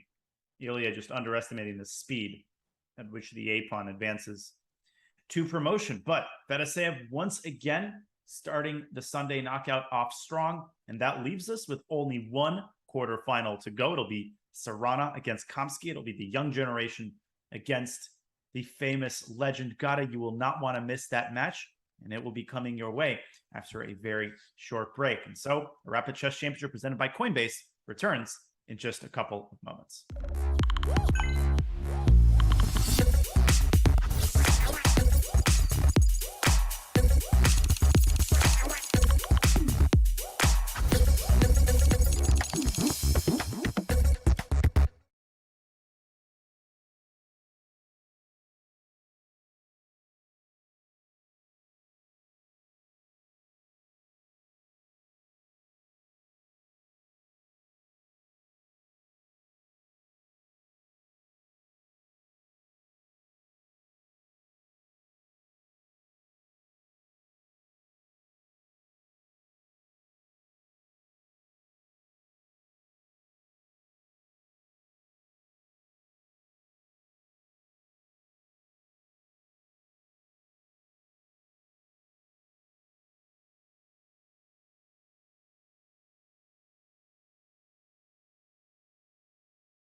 Okay, we're ready for a small press conference. It is something that has never happened anywhere in the world before. To have correctional facilities all around the world playing at once in a chess tournament. I'm very proud to participate in this tremendous event. It will be an honor for us to be part of any of your future undertakings. Last year, we organized the first international intercontinental online championship for prisoners. It was 31 countries participating, 40 teams, 5 female teams. I know, without naming the country, that some maximum security facilities where prisoners could not be more than one in a room. Before I met him, I would never thought people do that. I think, yeah, it's chess competitions, but all over the world, online, throughout the jails, playing against each other, that's a whole different thing. Like, he opened that up. There was an incredible level of anxiousness that was neat, that reminded you of how athletes would be before the big game, before the kickoff.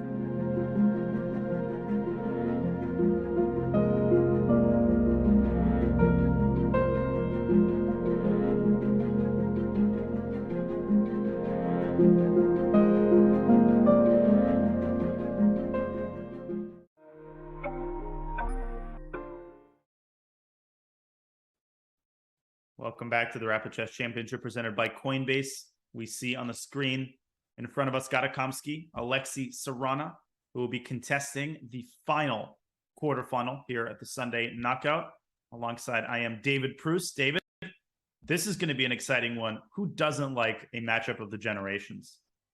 Yeah, I think also this is one of the most important matchups in terms of who's going to be in the final 12 at the end of this season, because Sarana is one of the players clinging to the edge of the seat, right? He's about 11th, I think, out of in the season standings for 12 spots.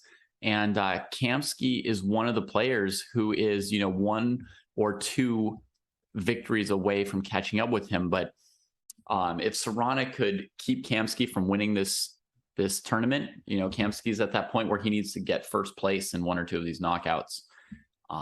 So Sarana's got to turn him back. And Sarana has been, incredible across the board in all rapid time controls. He plays quickly. He's known for his opening preparation, as we see a Dutch by Gata Kamsky, who doesn't love seeing that. But the 2-second increment is definitely music to the ears of Gata, who doesn't quite have the same worries that he does on Saturday. That's right. I think Saturday is, as you say, a much tougher day for Gata. Once he makes it here to Sunday, beautiful 2-second increment. He can show the kids what he's made of. He's in paradise. And a sort of classical Dutch hero, the bishop going to e7, as opposed to the Leningrad, where you basically play it like a King's Indian with a pawn on f5. Yeah. Now, I know Sarana is a tough opponent for you. What do you think of the choice of playing the Dutch against him? Is that something you've ever considered when you've looked at Sarana's strengths and weaknesses and his repertoire? It's an interesting choice. I think, you are best advised to try to get Sarana out of his preparation, because he's got some, I just remember the game he won against Sam Sevien last week, where it was like 30 moves of preparation and he spent about 30 seconds. So you need to get Alexei into a fresh position, get him to start thinking. And, if you can get Alexei into time pressure, that's, going to be your best bet, because he does not like those time scrambles at the end of games. But let's see how Gata arranges his pieces here, because he's made all of the typical moves. Now he plays knight e4. Ooh, very creative. Interesting. So immediately asking White what they think of the positions with the trade on e4, and then from that he can gauge his options next between knight d7 to f6, or in some cases maybe just trade off on c3 and keep going. Yeah, bring the other knight to e4, and that is the likelier course of events here. We have the trade on c3. Yeah, and bishop f6. Okay, so deploying the bishop to a very nice square. Right. Alexei castles and knight coming out to c6. So this is how he chooses to handle his development. Maybe preparing e5. Maybe preparing e5, but also, you know, there may even be cases where you could play knight takes d4, knight takes d4, c5, right? He's giving white some questions about the queen on c3, the pawn on d4, how to arrange the bishop on c1, because often you'd go b4, bishop b2 against the Dutch, but here it looks, well, you'd have to calculate it pretty carefully. Yeah, because black's going to play e5, and your queen and your rook are in the line of fire of the black dark squared bishop. So Alexei with some weird logistical problems here. Again, like if you go queen d3 to unpin yourself, then again, you're walking into e5 and black threatens the fork. Right. So somehow which makes you, white is a little bit uncomfortable here. Makes you wonder about rook d1 for a moment, but you know, weakening f2 is not like a dream against the Dutch either. And I suspect the best move for white, Danya, was e3 last move, but I could see like a d4 player, and Serrana is really, you know, like d4, d4, d4 all day. I would expect a d4 player to play rook d1 in that position. Right. That's just a move, the thing that you do for a d4 player, but it's only procrastinated on, you know, the same question that you now have to answer. Gata is ready to play e5, and if you oversleep this, you're going to be, you know, significantly worse if black gets control of the center. Yeah. So b4, e5. Maybe you want to go b4, e5, and then your move e3. Maybe this is the way to go. And just try and hold the square at that point. Hold the center. Maybe Alexei doesn't like the look of this position, though. So, yeah. I can't blame him. This isn't very appetizing. And what about what about f4 for black on the move you played e4 as well? Oh yeah, just blasting the center and the king side open, and Alexei ending up with h4. So he creates a potential evacuation point on g5. Gata says, "Get out of my face." h6. Right. Well, I mean, and g5 just becomes even better with a pawn on h4, right? It's like this is to some extent, if black has any territory in the Dutch, it's the king side, right? And we move the rook off of f1, so f2 is getting sensitive. Then we push a pawn on the side of the board where we expect the opponent to come attack us. And I mean, I already see the makings of a king side attack for black. You know, I'm already scared for white, truly scared. Yeah, I mean, Gata has to, you know, be ready to step on the gas pedal given the first opportunity. But Alexei right now just doesn't see a move, because now you've got the twin threats of g5 and e5, and both of these look very scary. White is worse. I think there's no question that white is practically quite a bit worse already. 12 moves in against Alexei with the black pieces. Gata is a monster when he's on form. Putting some pressure on the clock too, right? I mean, he's got over 9 minutes on the clock. So flexing that sort of strategic understanding and experience here. Yeah, the sad thing for Alexei is that Gata has been playing these positions since before he was born, and at a very high level since before he was born. Gata just seems so comfortable in these types of positions with this flexible center. Yeah. What does Alexei do here?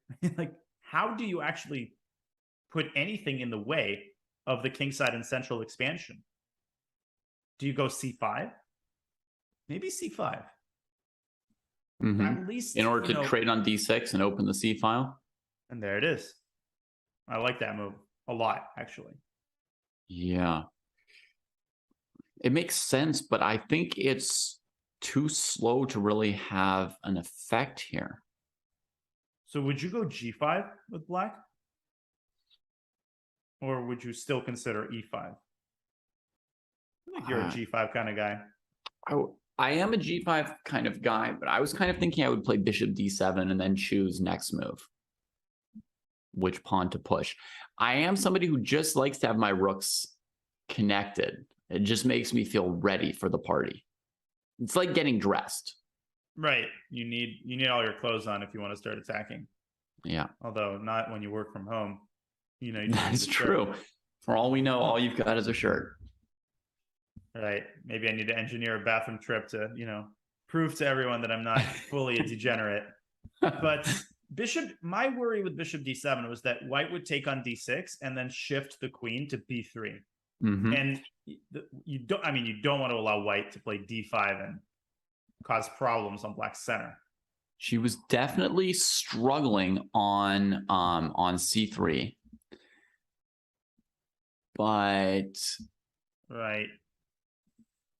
Maybe in that position I could play b6 after queen b3. CD, CD, queen b3, b6. Yeah. Okay, then I'll go d5. Knight a5. Ooh, the Elovar hated that move. And you start to worm your way into the crevices of my position. Oh, then you can play e5 next. Yes. That's why I put the pawn on b6 so you couldn't queen before me here. Oh, and that would attack the knight. That's really smart. And then anywhere the queen goes, black just goes e5 and we're chilling. When you wanted to play d5 so fast, I was like, what did he already see? But no.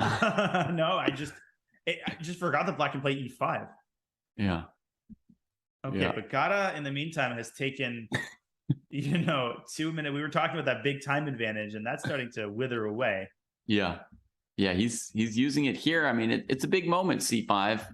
And you mentioned e5 or g5 as choices. I mean, there's also kind of a bad choice maybe of d5, but I mean, one thing I'm trying to realize is to broaden sort of my strategic understanding a little bit and realize that people with different tastes than me, see different opportunities to play structures in different ways, right? So, right, that's a great point.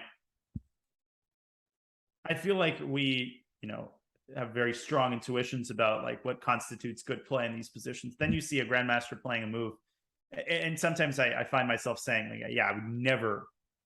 This would be number 15 on my list of appealing moves. Okay, there's he's already played it. I was going to ask you, Danya.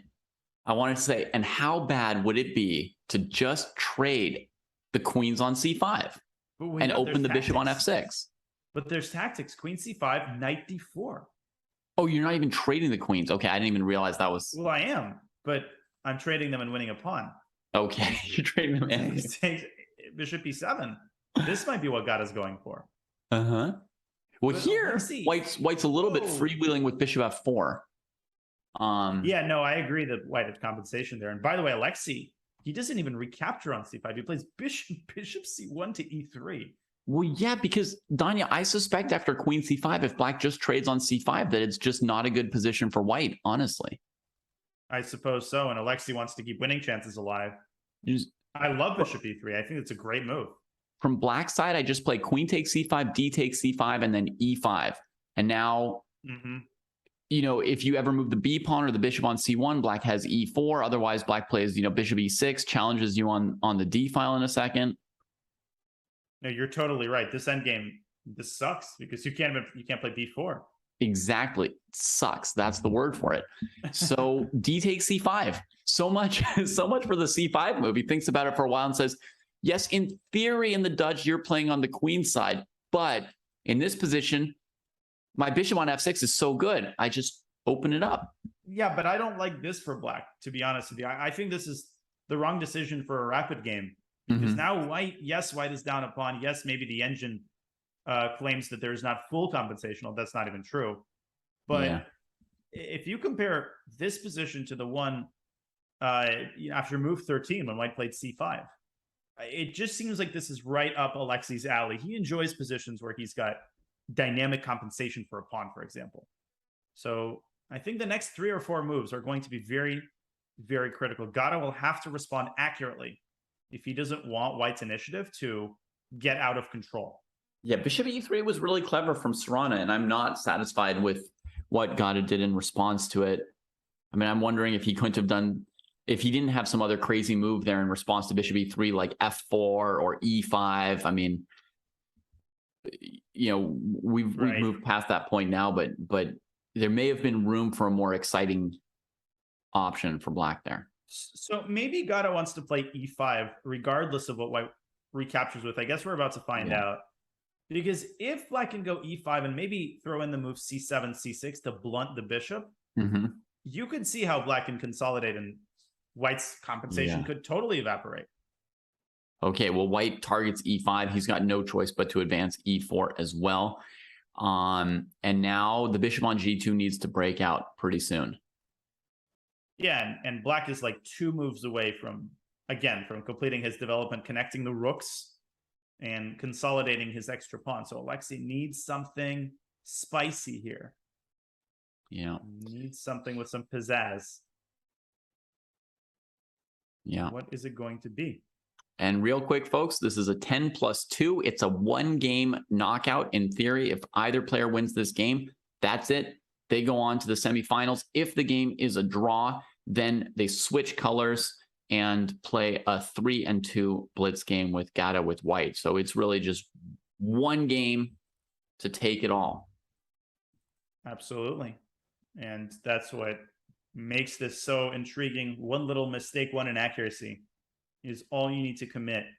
Reroutes the bishop. The Sunday knockout. Yeah, e3, bishop f1, bishop c4, I think is clearly the idea. Black's going to play bishop e6, but thinking a while before playing it. Maybe deciding between c6 and bishop e6. I mean, you could play both moves in either order.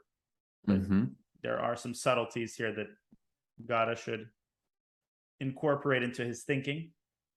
But not too many of them. You don't want to drop below Alexei on the clock here if you're Gata. You don't want this to get into a time scramble. Yeah. There it comes. You know, I noticed when I played a blitz match and Jesse was commenting that on a lot of moves he said, well, we know that David's going to play this move. Well, he calls me Bruce. We know that Bruce is going to play this move. Bruce knows that he's going to play this move. His opponent knows that he's going to play this move. But he's sitting here and thinking about it. That's funny. Well, that happens so often when you know within the first couple of seconds what you're going to play, but you feel like you are obligated to go through the motions of, oh, I know I need to consider the candidate moves, even though you know what you're playing. Ooh, bishop f1, don't blunder rook e6. Yeah. And bishop c4, Gata doesn't. Will not. The king had to pay the tribute on that tempo. The rook's committed on e5, so yeah, bishop e2 to play rook d1 is going to ask questions about that queen. Time very, very critical. Yeah, timing on the moves is very critical here because the rook is exposed on e5, the bishop's exposed on e6, and who's going to get into tactical trouble here? Well, it looks like the queen on c3 is a pretty stable piece. Mm-hmm. So I'm not too concerned about the rook on e5. I am seriously concerned about where Black's queen is going to go after you play rook d1. Maybe b6. Maybe c6 and bishop d5, and then White will have bishop c4, but you just put a rook on d8 and hold the square. That's exactly what got us thinking. Bishop d5 incoming. But I did notice, Danya, he looked unhappy about something he noticed while he was thinking on that move. Maybe it is the prospect of White just taking on d5 and going queen d4. Queen d4 or queen d3. I don't see either Alexei of those. losing that. Yeah. Oh, sorry. It has to be d4. Yeah. Well, no, you can sack your rook. Okay, so rook d8. Oh, so maybe rook 8 e8 exists as well, and he actually plays it. Oh. I think this draw. Yeah. I think we're going to see, or maybe Alexei's even pushing for a little edge now, because his rook is going to be more active in the rook endgame if the queens are traded. Right. Well, I mean, one scenario is you go rook c8. So on queen d5, you're playing rook c2, and it's sort of a question of whose rook eats faster. Oh, interesting move. He wants to basically say, okay, to queen d5, I go queen b2. Yeah. Queen a7, I go queen b2. I think queen a7 and then rook d5 is a really big question, though. He takes on d5. Alexei's definitely playing for a win here. I think he's... Oh, right. He's taking f5 and going rook to d7. But how dangerous is that? Worst comes to worst, Black can position the rook on g8, and you just don't really have the fuel to make anything happen on the king side. You have g4, g5, and then checkmating on the h-file. Oh, maybe you do have the fuel. Yeah, I didn't notice that pawn. Yeah, and if you bring your pawn to g6, then you've got back rank mate tricks galore. Right. Oh, Or even queen takes h6 tricks. You'll like that even better. I love the tactics that originate or that are created from a pawn on g6 like this. It's always something fun. But now it's a 3-result game because Gada's got connected passers on the queen side, which makes a queen trade essentially out of the question unless white can win these pawns. So Alexi's in too deep. It's time to go g4. Yeah, he's playing for mate. It is queen f7. Disliked by the eval bar, but He's gonna totally understandable. He's gonna collect the b pawn then, right? That's his reason.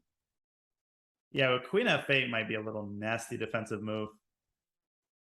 Because I would not trade queens even if I got to win the b7 pawn, because the rook would get behind the pawn and white could lose that easily. Oh, that's a clever move, rook a8. Oh, you got to watch out for that, Alexei. Yes, he does, and that might necessitate a move queen g6, but that's not how you want to arrange your pieces. Black can already play rook e7 there. Uh-oh. Right. Queen down to d5. Down to d5 he goes. That makes sense. That makes sense. I mean, one of the queenside pawns should still fall, and white's very nice and active, centralized. I mean, I'd be scared for either player. There's a lot of options still. Rook e7, inviting a repetition.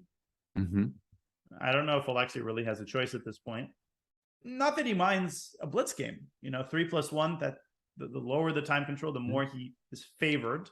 How about rook b7, hoping to double attack the pawns after a rook trade? But maybe there's queen a8. b7, queen a8. That would be outrageous. What did I do? Queen a8. I mean, the good news for white here is that black's rook does not, or it does actually get behind the pawn. You go rook e8, rook a8. Right. Rook e8. And who knows how to evaluate that endgame? I guess rook e8, rook a5. The pawn is contained, shall we say. Aggressively contained. And then you get your king around to f4. Exactly. Rook d8 played after a long think. Yeah. And he's down 30, 40 seconds here with white. So he may be inclined to just take it at this point. Yeah, and we remind you that he will have the black pieces if the game ends in a draw. And they will be playing a 3+2 tiebreaker blitz game. That is drawn. You will see a 1+1 bullet game. And the lower the time control, the more Alexei will feel comfortable. Not that Gada is a slouch in blitz. Queen f8 was the key move in that sequence. It was the move that I would have missed with white and with black. And they do go for it. Alexei goes for it. Yeah, he went for the rook b7, and we didn't see the weird queen a8 move. But there's no way he's winning this because the a pawn is way too quick. He's going to have to settle for perpetual. I mean, way too quick. It's by one tempo that white can't trade queens here, right? It's true. Very important queen b4 move. I meant more in the context of if the queens are kept on the board. Right. Yeah. Like here, okay, like the e pawn is not even close. And okay, this is going to be a draw. Yep. Alexei. A fair result. Fantastic game. Fantastic game. Absolutely. And it felt like Alexei was in some trouble out of the opening. Good job wheeling his way out of it with that strategic pawn sack, bishop e3. And then good job by Gada to not lose his mind in those complications. He will have the white pieces here. The time control is 3+2, and a London system is forthcoming. Anyone who thinks I hate draws, I loved that game. That one just now, I learned something from it. It brought up my emotions. It appealed to my reason and to my heart at once. Okay, what is not appealing to my reason is the fact that Gada just took 15 seconds on bishop f4. I'm sorry, but he plays a fair number of London systems lately. Right, just a couple. He's only played them for like 25, 30 years. Okay, that's fine. Yeah, bishop f5. No, but this is not supposed to be good for white. No, this is not how people are playing nowadays. But that is also true of the London as a whole. So, but here there's this like very well-known plan where the queen eventually moves away from b6, and of course you start the classic minority. I guess not in the minority attack, just the pawn storm on the queen side. Right. But Gada knows. Yeah, and the main plan for white is going to be bishop d1 c2 to gain control of e4, right? Precisely. Even here, bishop d1 is possible. Yeah. Bishop d1, c2. And if The you other can move get that's e4 in. there we go. So I've finally learned a couple things. But the other move that's interesting, if I didn't know anything, the move I would wonder about would be e4 directly as a pawn sack because of the c4 pawn. Right. Being undefended, right? That's sort of like a very controversial line. That's a David Proust type of move, e4. Yeah. Yeah, I mean, when I've got a move I want to play and it looks like the opponent has the square controlled, I always check if they really, if my move's really prevented or not. Right. I call it the Sam Shanklin question because Sam released a course one time where that's basically all he talks about. Asking yourself, what happens if I do it anyway? If I do it anyway. So many times in chess that we just assume that something is oh, you know, my opponent defended that square. I can't put a pawn there. Right. Have to You'll see check people those like positions. Preparing a pawn break for 10 moves. And you're like, it turns out that on move 16, right out of the opening, you could have just, you know, if you wanted that file open, just push the pawn. Yeah, well, people still count the number of times the square is defended and often just assume that, you know, if it's defended more times than it's attacked, you can't put a piece there. Bishop c2. And the way Alexei wants to meet e4 generally is to just move the bishop back and keep the pawn chain intact. Right. But then he's going to reckon with e5. In fact, that's awkward right here immediately. I actually thought, yeah, e4 bishop g6 e5 wins the piece because you cannot play bishop g5. The rook hangs. Yeah. In the end. Yeah. Anyways, and a bishop on h7 wouldn't change anything about that, right? It's still the bishop would hang. Yeah. Okay, now Gada's ready to play e4. He's up a minute on the clock. Can you believe that? I can, because he knew this plan, right? Bishop d1 to c2. I mean, he's had this position before with queen on c1. He's played this forever. He knows every idea. He's better. Yeah. He's better, and I stand corrected. Theoretically, this line is not supposed to be anything special for white.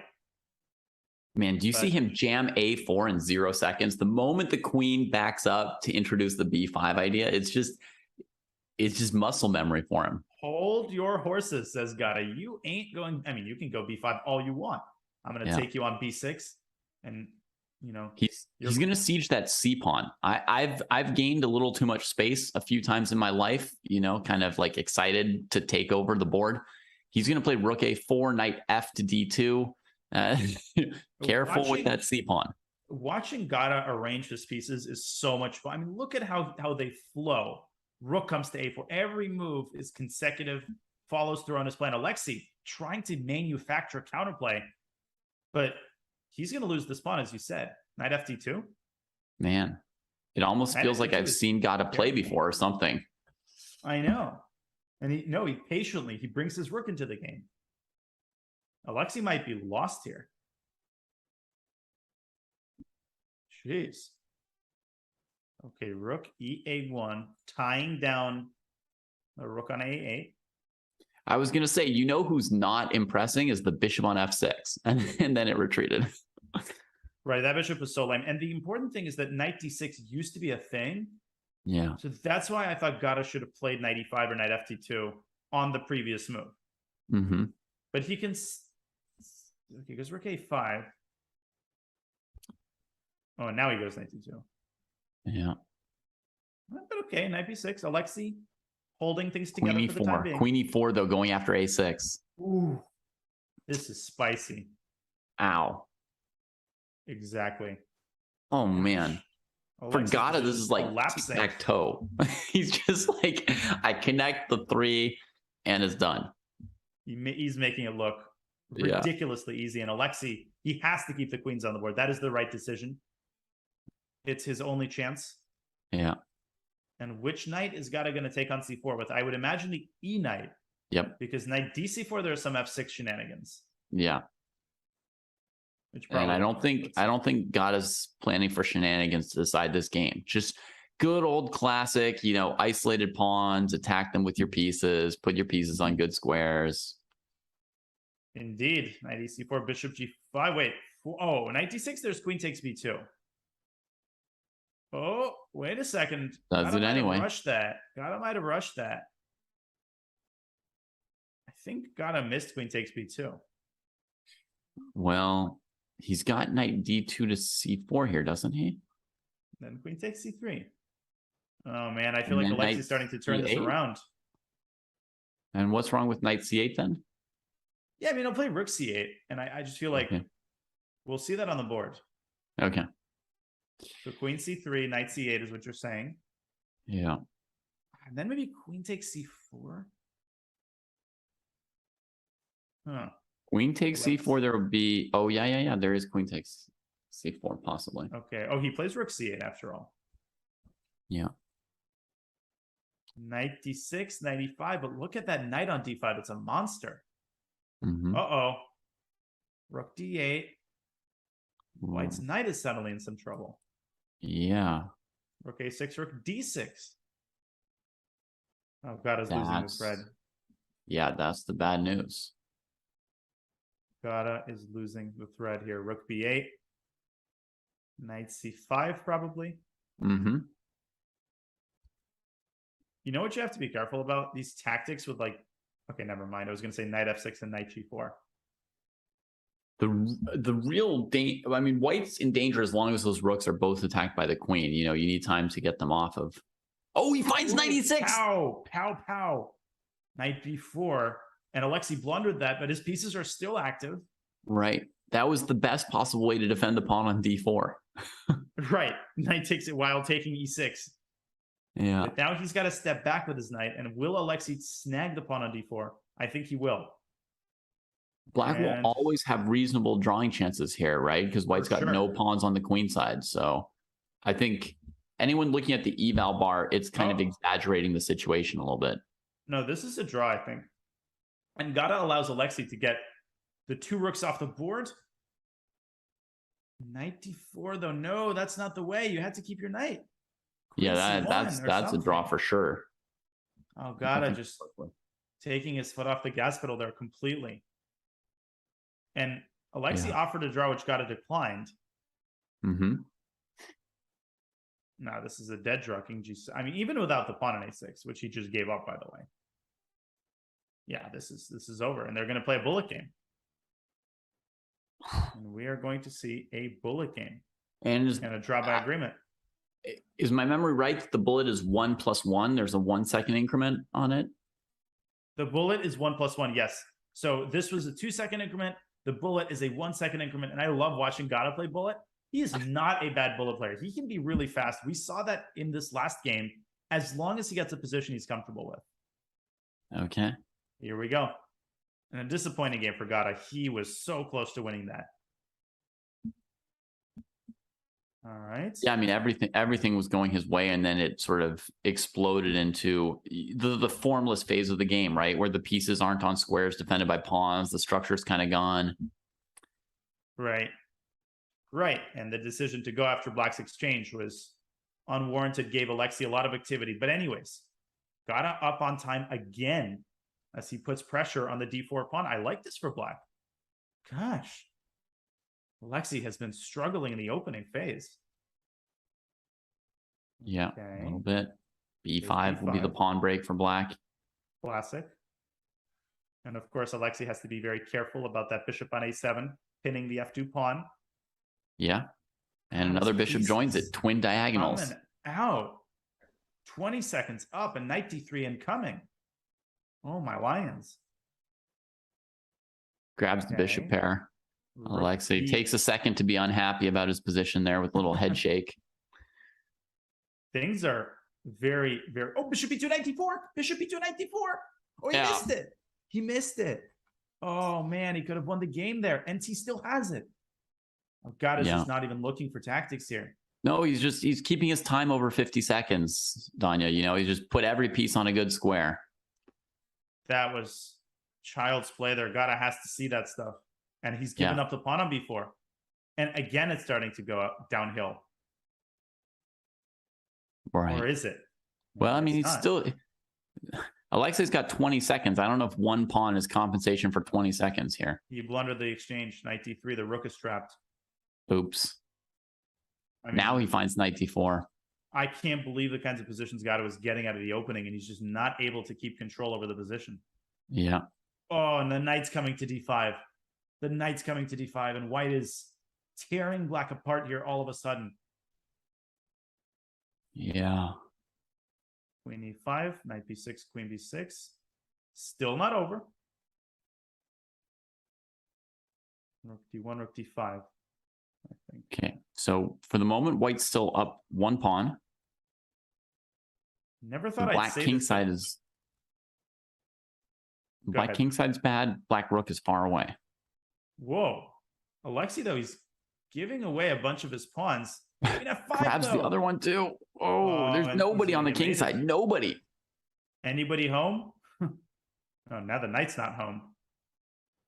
It's over. I mean, Ooh. you just rook e1, queen f6, Yeah. rook g1. Okay, Alexei has to be a little bit careful there not to repeat. Yeah. This is easy. He's up a piece. He's mating black. Yeah. And what an intensely frustrating set of games for Gato. But all credit to Alexei. He just stayed in the game. He stayed in the game. And I never thought I'd say this, but Gato might have actually played too fast in this bullet game. Yeah. That was brutal. You can see that Alexei, he's just got that feeling like I was just trying to hold the tiger off, right? I was just, Right. just trying to like only give it some fingers and not my head. Well, Gato was very, very close to capturing the head. Had he taken on e2 and spotted the fork right here, he had 2 chances. Take on e2, knight d4. The game is over. I mean, he's up in a full exchange, and I mean, you could even play f5 here and win even more material. Yeah, So, that knight's got nowhere to go. Gada's going to be kicking himself. And that London system game, he had every single thing going for him. Even the first game was very much going his way. But at the end of the day, the young generation prevails. Gada fails to capitalize on his opportunities, and Alexei Sarana is into the semifinals. And we have 2 semifinals to go. I think we're going to go on a quick break. When we come back, we are going to watch Jeffrey Zhang, Hans Niemann, Vladimir Fedoseev, and Alexei Sarana battle it out for the Week 23 RCC crown.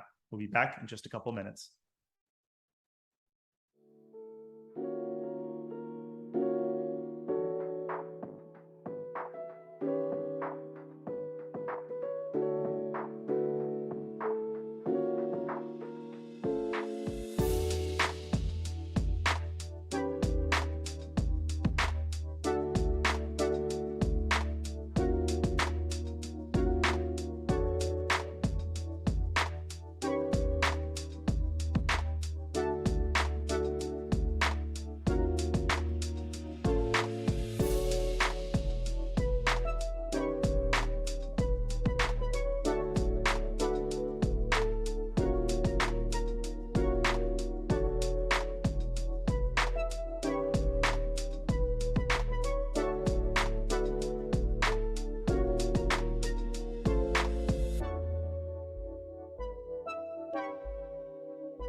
And we are a couple days in now to the 44th Chess Olympiad. Chess.com is offering live coverage from July 29th through August 9th at 2:30 a.m. Pacific every day. And they've got fantastic commentators like Danya's going to be staying up all night tonight to bring you that one. So you're in for a treat, folks. Yeah, I mean, I'm on the West Coast, so I will not be going to sleep. I'll be doing a little nighttime stream and then going straight into the Olympiad coverage starting at 2:30 Pacific. I'm so excited for it. The best all-nighter I've ever pulled. But the best way to spend your Sunday morning is by watching the Rapid Chess Championship, brought to you by Coinbase. The quarterfinals are in the books. We now have two fascinating semifinal matchups in the cards, starting with the matchup of young American titans, Jeffrey Zhang and Hans Niemann. I mean, David, both of them played an excellent first round game, but make no mistake, Hans Niemann was the MVP in those quarterfinals. Yeah. I got to say, Danya, you know, I grew up, I watched Searching for Bobby Fischer as a kid. And I always thought the whole like, oh, this guy reminds me of Fischer. Oh, it's young Fischer. I always thought that stuff was like a little bit silly. Like there was one Bobby Fischer. We're not really looking for Bobby Fischer. We're just, you know, like every country is like excited when there's like a young talented player in their country. But for the first time in my life, I think there's somebody who in many ways resembles Bobby Fischer on and off the board a little bit with Hans Niemann. And when you see that confidence and that dominance and winning a game with black like that in one of those positions which are considered sort of two result openings, right? In modern grandmaster play, there's all these openings where you're like, oh, white never loses, right? It's just like you free play for an edge. It's crazy. And I'm reading a biography of Bobby Fischer right now by Frank Brady, the famous one. And the confidence, the belief that you can win every game, the expectation that you are going to win every game, as evidenced when you hear Hans's interviews after a disappointing result. Totally see what you're saying. Okay, so we have a King's Indian attack, kind of Catalana-ish type position. Looks pretty normal so far. Yeah, pretty standard type of structure. And Hans playing black. He's going to play a lot of games with black today. Yeah, he is. And so far, so good as he gets his bishop out to f5. I mean, I never really understand how to arrange the pieces for either side. Queen c4 to c1. I like that move.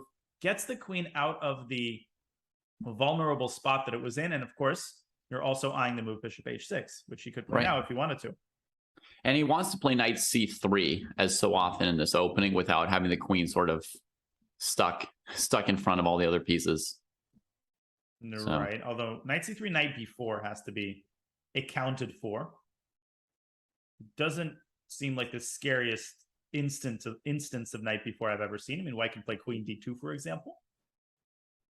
So that could be, but you also could play a3. I mean, if you wanted to stop knight b4, you could play a3. Although then you weaken the b3 square. And maybe knight c3, knight b4. I mean, can't you also just play knight h4 if knight b4? Knight h4. You are sacking the d4 pawn, but then you take f5 and go rook d1. That looks like a lot of fun. Yeah. Yeah, for instance, I'll show this on the board. The idea of knight h4 is that if black stubbornly goes for knight c2, then knight takes f5, cuts the legs off of the whole mechanism. And white, of course, gets two pieces for the rook in a completely winning position. So instead, Hans delaying knight b4 and starting with rook c8, maybe thinking about c5 in certain positions. Such as now. Yeah. And it's just handy to have your rook opposite that queen. It's there's all kinds of good things that can come of it. You know, moments where you could play knight d5 or something and the trade just doesn't work out for white because of the rook, or moments where white can't play d5 because white's gonna have their rook on d1 opposite your queen, right? Hoping for something good to happen. And sometimes the rook on c8 will just save you in the tactics.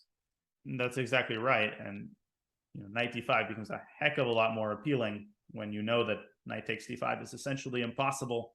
Queen d8 to b6. Hans continues trying to accumulate queenside pressure. I think white is better here. I like white's control over the center. I like the way Jeffrey has arranged his pieces, Mhm. but the position is still very undefined. I mean, it could go in many different directions, and the next 5 moves or so are going to be pretty important. Yeah, I mean, how would you evaluate the trade of bishops just in theory? I mean, here you can't even play bishop h6 now because of queen b2, I don't think. But if white took those bishops off the board, does that clearly favor white, or does it not even matter too much?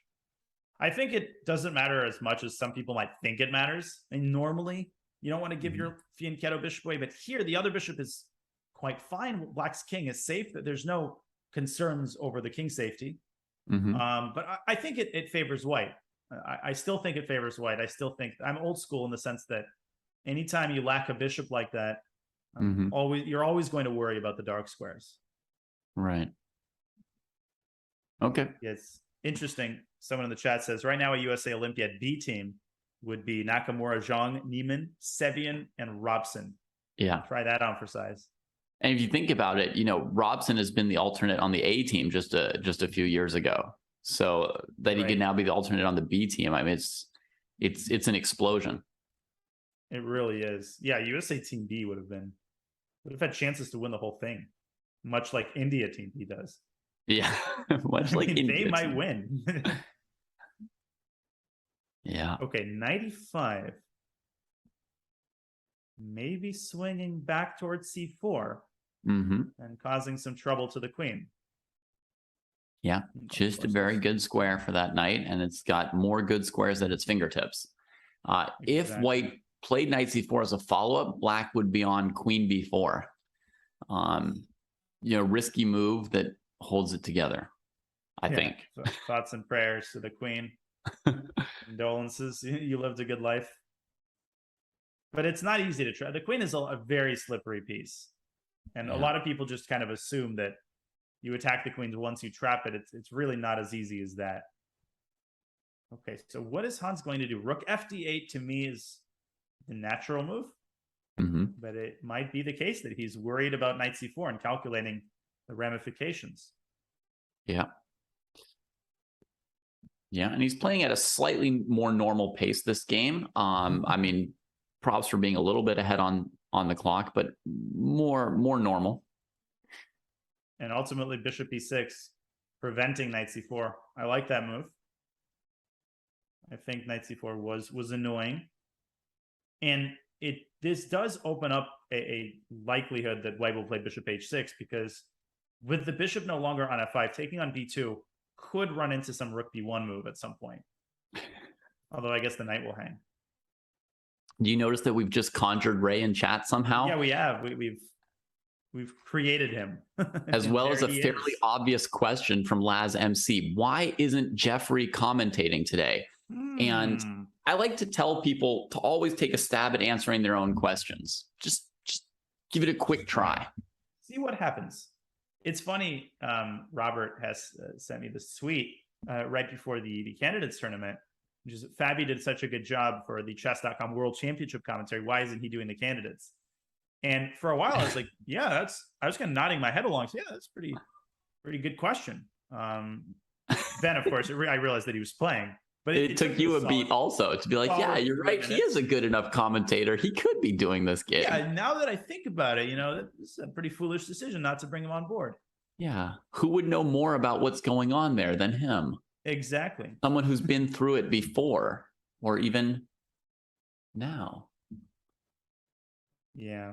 Bishop e3. So Jeffrey ultimately decides to occupy more of the center with his pawns. Yeah. If it were me, I would be dreaming of f4, but hey, I think d5 is much more on the table. Yeah, and queen c7 is de rigueur, because now d5 would give up the knight on e5. So f4, yeah, f4 is certainly a candidate move. Maybe black can play knight g4 there, which is why Jeffrey goes h3. I think for sure black would want to just chop a piece off here. Feeling a little bit cramped. Now c5 has to be investigated, because black keeps getting pushed off the board bit by bit. And you're really, really cramped now. You would want to make a central breakthrough like that, ideally. Does Jeffrey have a move prepared against c5? He could play d5, the most obvious move. Well, we're about to find out. d5, queen e5. Yep. And then bishop f4, queen h5, d takes e6. Ooh, that actually looked really good for white. Let me show this really quickly. Jeffrey doesn't go for it, but this idea, forcing the queen to the side, and look at how ugly Black's construct. And g4 almost traps the queen. I mean, this is actually does trap the queen. Bang, bang, bang. Yeah. Sometimes the most obvious move. You just play it anyway, right? Where's the Shanklin course? Right. Yeah, exactly. You might need to buy it if he doesn't win this game. Now Hans's position, it's worse. It's still full of weaknesses and holes, and e5 might be annoying here. But at least it's a little bit, you get the sense that it's a little bit more double-edged. Mm-hmm. Yeah, I mean, he's a little bit lacking that c6 pawn, right, to stop knight b5 and knight d5 and stuff. But he was the one who wanted to get rid of that c6 pawn to equalize part of the center. So can't warn it too much. Terrible Tim, 1969 in the chat. Does Hans remind anyone of pictures of Beethoven?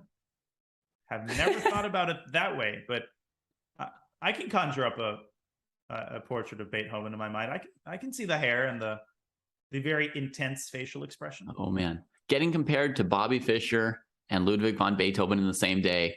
Perhaps Socrates is next. You know. Yeah, the guy seems so wise. I'm not totally deaf to the fact that Hans can be compared to Beethoven.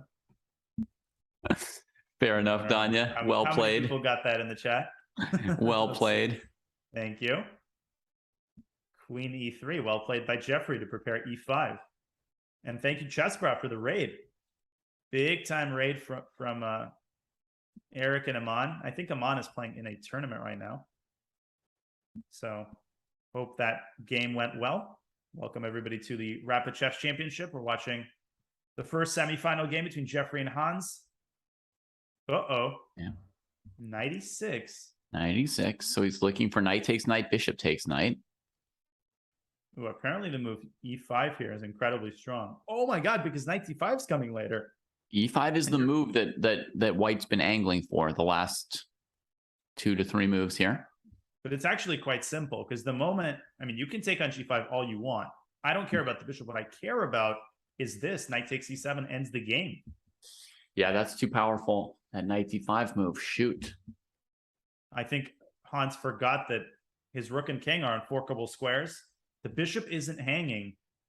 Will Jeffrey see e5? He basically wins the game with a move e5. I mean, he's going to look at e5. And he's going to And then the question is, how hard is it to calculate it once you look at it? Not very hard. As long as you see knight g5, queen g5, it's important that the queen makes contact with e7 in that position, because that renders queen c5 useless. Yeah. Black can throw in h6. Ooh, but then you just go back to e3. You back up, then the queen's off of e7, then knight e8, knight d5, queen c5. Rook c1. Rook c1. And White's got c1 covered. Yeah, goodbye. It's over after rook c1. Holy smokes, Jeffrey. I mean, Hans, it seems like he never got out of the gates here. He was just slightly worse out of the opening, and 2 seconds later, he's dead. My goodness, is Jeffrey a beast. This is a very depressing position. If only the king was on h8, we'd be having a completely different conversation here. Yeah, I mean, White would still be winning a pawn, but Black's pieces would be ready to uncoil. There'd be a lot of compensation coming. Maybe not even that. You'd have knight g8. Knight g8. He'd have the great square knight g8 available.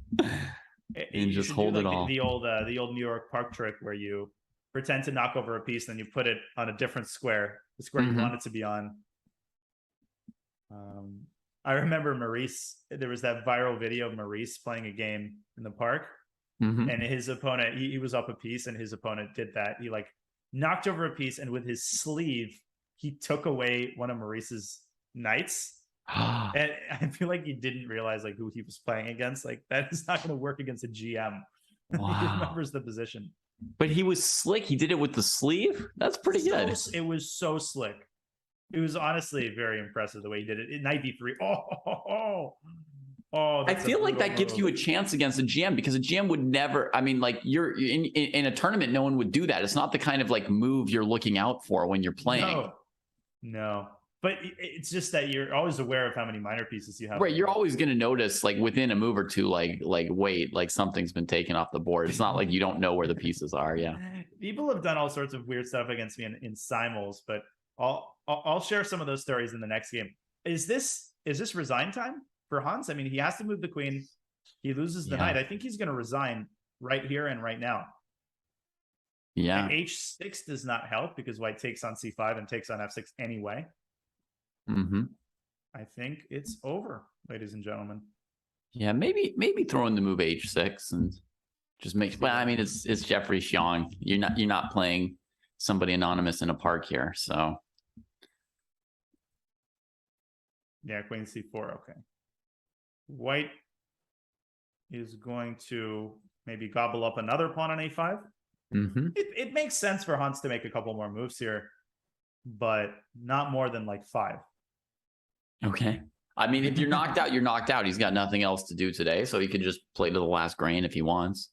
No, totally. And I always feel like people make way too big of a deal about like when you should resign, and way too big of a deal about saying that it's unethical. Obviously, nobody's arguing that you should play 2 queens down, but why not make a couple more moves? Isn't that the sign of a fighter? Somebody who cares about exploiting every last chance? Yeah, I was a little bit surprised when Salem resigned the rook and 2 pawns versus rook endgame today. Yeah. If he resigned it in a classical game, I would not have been surprised. But with 10 seconds against 10 seconds, yeah, I don't know. I mean, people have messed up rook endgames, a little slip here or there. Yeah, I mean, there's all those stories of GMs resigning in drawn positions. This happened to Sam Shankland, perhaps most famously against Anish Giri. And you know, playing until mate every game might not win you any friends, but it might save you some additional games. Okay, Hans, this is where I would actually resign, because he's also down a minute. And Hans resigns. Jeffrey Zhang is our first finalist. What a convincing game, David. 26 moves. You almost forgot that Hans just played a masterpiece in his own right against Sam. This is what he did to Sevien. And now the bigger shark comes along and does it to Hans. Yeah. I mean, I didn't forget it, because somebody in the chat is obviously going to be like reminding me like, oh yes, it looks like Bobby's playing black. But I will say in my defense, like I never waste time or energy hyping something that I don't think is hyped. And I've never compared anyone to Bobby Fischer before ever. So just say that. I mean, I don't think you can be bland when Hans just went from 2450 to 2690 in less than a year. So the future is obviously incredibly bright, and the future for Jeffrey in this tournament is that he will face the winner of Fedoseev against Sarana. But before we get to our second semifinal, a quick break as we get the second semifinalists set up. Ladies and gentlemen, you're watching the Rapid Chess Championship presented by Coinbase. It's the Sunday knockout, and it'll be the second semifinal on the other side of this short break.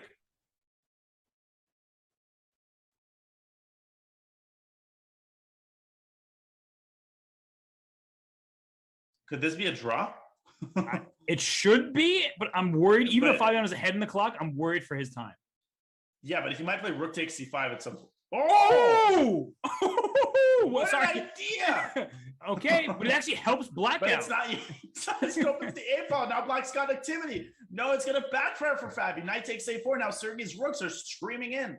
Yes, here comes the first one, and then the second one, rook g1 check. I think he missed rook g1. F6, huge Queen h7, Queen h7. Queen h6. Now Fabi's queen is running amok. Okay, c5. It's c5. Here comes on the other side. D6. D6. Oh. Queen e4 mate. It's mate. Oh my goodness. Oh my god. Look at Fabiano. You always say you drink water when you do something right. That is the Fabiano finale, the knockout punch. That is checkmate on the board, and Fabiano sails through.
Welcome back to the Rapid Chess Championship presented by Coinbase. We've got one more semifinal to go to determine who faces Jeffrey Zhang in the week 23 finals. As we have a look at the bracket here, David, we were just treated to an amazing display by Jeffrey Zhang, wiping Hans Niemann off the board. And now it's time for the two Russian grandmasters, Fedoseev and Serrano, who faced off so many times to determine Jeffrey's challenger. Yeah. And, we had in the semifinals here, we have basically, some heavy hitters from the season. And like the season standings overall, we only had one flag represented in the entire semifinals, right? Which is the US flag flown by Xiong and Neiman on the other side. And here, Serrano and Fedoseev playing without a flag in the other semifinal. And it's looking very likely that both of these players will be in the finals at the end of the season.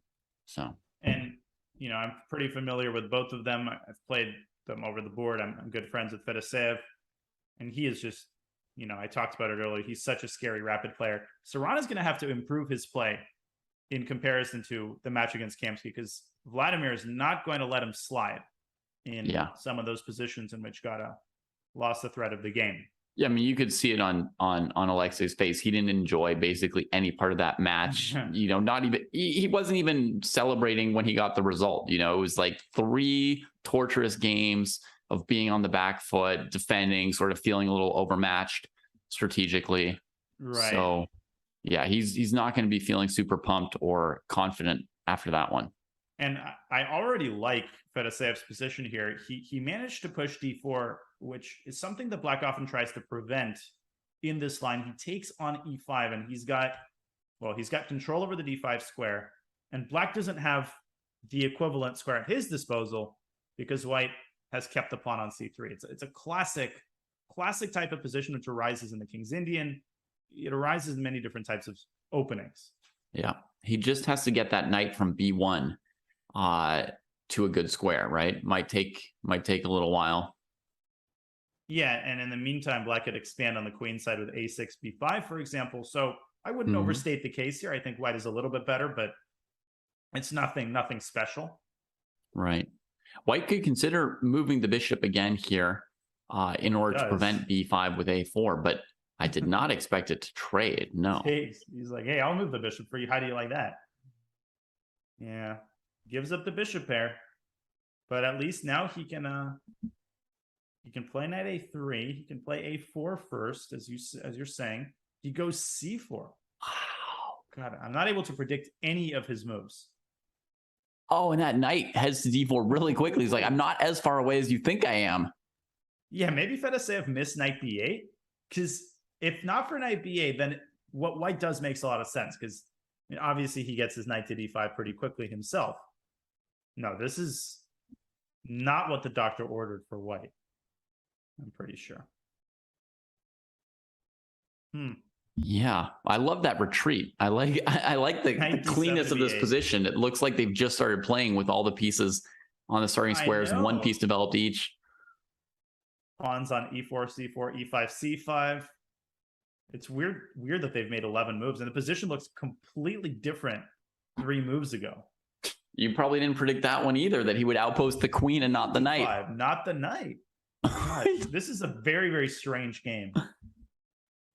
So what if Black just goes queen c7 and sidesteps the queen and then tries to attack it with bishop e6? Oh, I guess queen c7 bishop wants e3? Bishop e3. Going after the pawn. And then Black's going to go b6. Right. There could also be an idea of knight c3, and when bishop e6 is played, you play knight b5. And bishop takes queen, knight takes c7 would be winning for White. So queen c7, knight c3, knight b5 with tempo. Yeah. Okay, so I'm sold. I think queen c7 isn't as appealing as I made it out to be. Queen b6. Planning bishop e3, queen b2 kind of stuff. Now comes the queen phase where the queens dance strangely. Yeah, queens are dancing, and White's queen is going to start getting tossed around. Wait a minute. Rook d8, it actually traps the queen. That's a threat. I think knight c3 to a4 is again possible here against both rook d8 and bishop e6. Ooh, what a nice move. Knight a4, saving grace here, and you're going to win the pawn on c5. Now, what do you make of this position? Bishop e6, knight a4 here. Ah, no, but here there's queen b4. Here there's queen b4, and the knight's in trouble. Mm. The difference is Now, that... found a flaw in my rickety structure. Jeez. But what is White going to do? Is he really going to play... Is he going to bring his queen back to d3 or something? I think the main move would be bishop e3 going after c5. Would be the most likely idea. Right. Bishop e3, queen b2, and then the knight bd2. Okay, knight c3 played. Mm. And, yeah, folks, Fedoseev may need his own specialized separate prophet, like a prophet just for Fedoseev. Fedoseev whisperer, right. Who predicts the moves like c3 to c4 and queen d5. And even bishop takes d7. I honestly would never make that move in a million years. You know, giving up the bishop pair like that. But he had identified this structure and he was just going for it.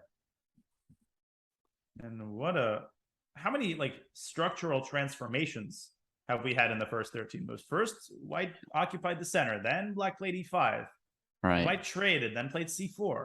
Right. And we're like, Crazy. He's trading off the center because he's still got a pawn on c3. But then as soon as he trades, he plays c4. c4, yeah. Okay, big decision here for Black. Bishop b6 is, without question, the most natural move. But maybe it's not in Black's best interest to allow this queen to move and pave the way for knight d5. Mm-hmm. Right. Yeah. Although then, you know why. This must be some kind of prep or a weird freestyle lull. Yeah. Yeah. I mean, I agree. know if it's prep. I think it's more weird freestyle. Yeah. And the options you've given cover most situations. Like in a lot of games, you could say they're either in prep or they're freestyling. Yeah, this honestly just speaks to the magic of chess. The fact that we're only 13 moves in, and it's a position like, not only have I never seen this position, I never even seen this general idea of putting the queen on d5 rather than the knight. Yeah, there's more than one theme here that you haven't seen before in the same thing. And I saw you with your anti-960 comments recently. So I know you're reveling in a chance to show that chess is great. I agree, chess is good. Yeah, I just don't like it when people respond into reactive a manner to the fact that obviously there's like a draw problem, and I'm totally on board with the fact that quick draws are really bad for chess, but it doesn't mean that chess is dead and that drastic measures are necessary. You know, apocalyptic measures are necessary. And I think chess 960 is it's got a reason to survive, but there's no reason that it should replace regular chess in any way, shape, or form. Should White throw in bishop g5 here to do we actively want Black to put the pawn on f6? I think we do. I don't see what the downside of provoking f6 is. Yeah. I guess you won't be able to play knight g5 anymore, but not that you really want to in the first place. Yeah. So bishop g5, f6, bishop e3. Black's just kind of playing knight d4 on anything, I think.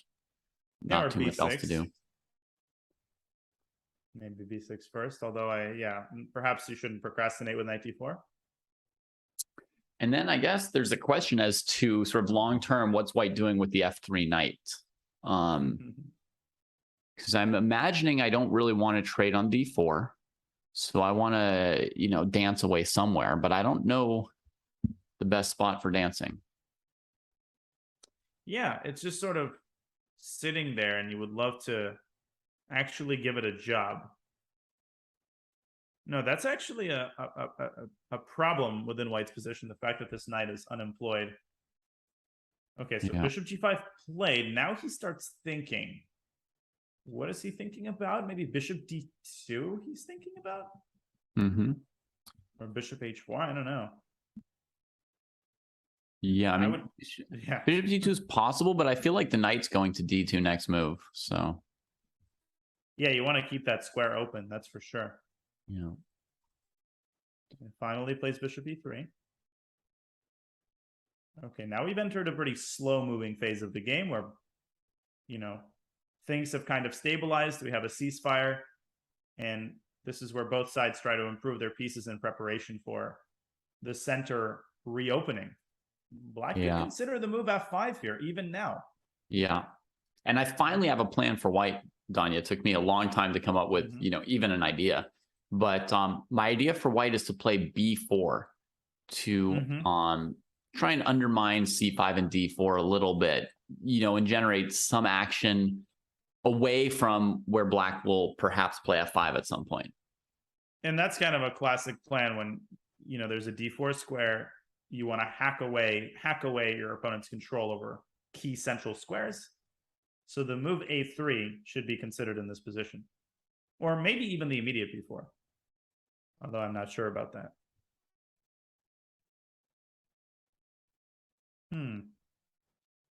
Under 5 minutes is Fedoseev as he contemplates what to do in this critical position. He takes on D4, another unexpected move. Yeah. What? And What's the idea? Two knights against two bishops, which you don't see every day.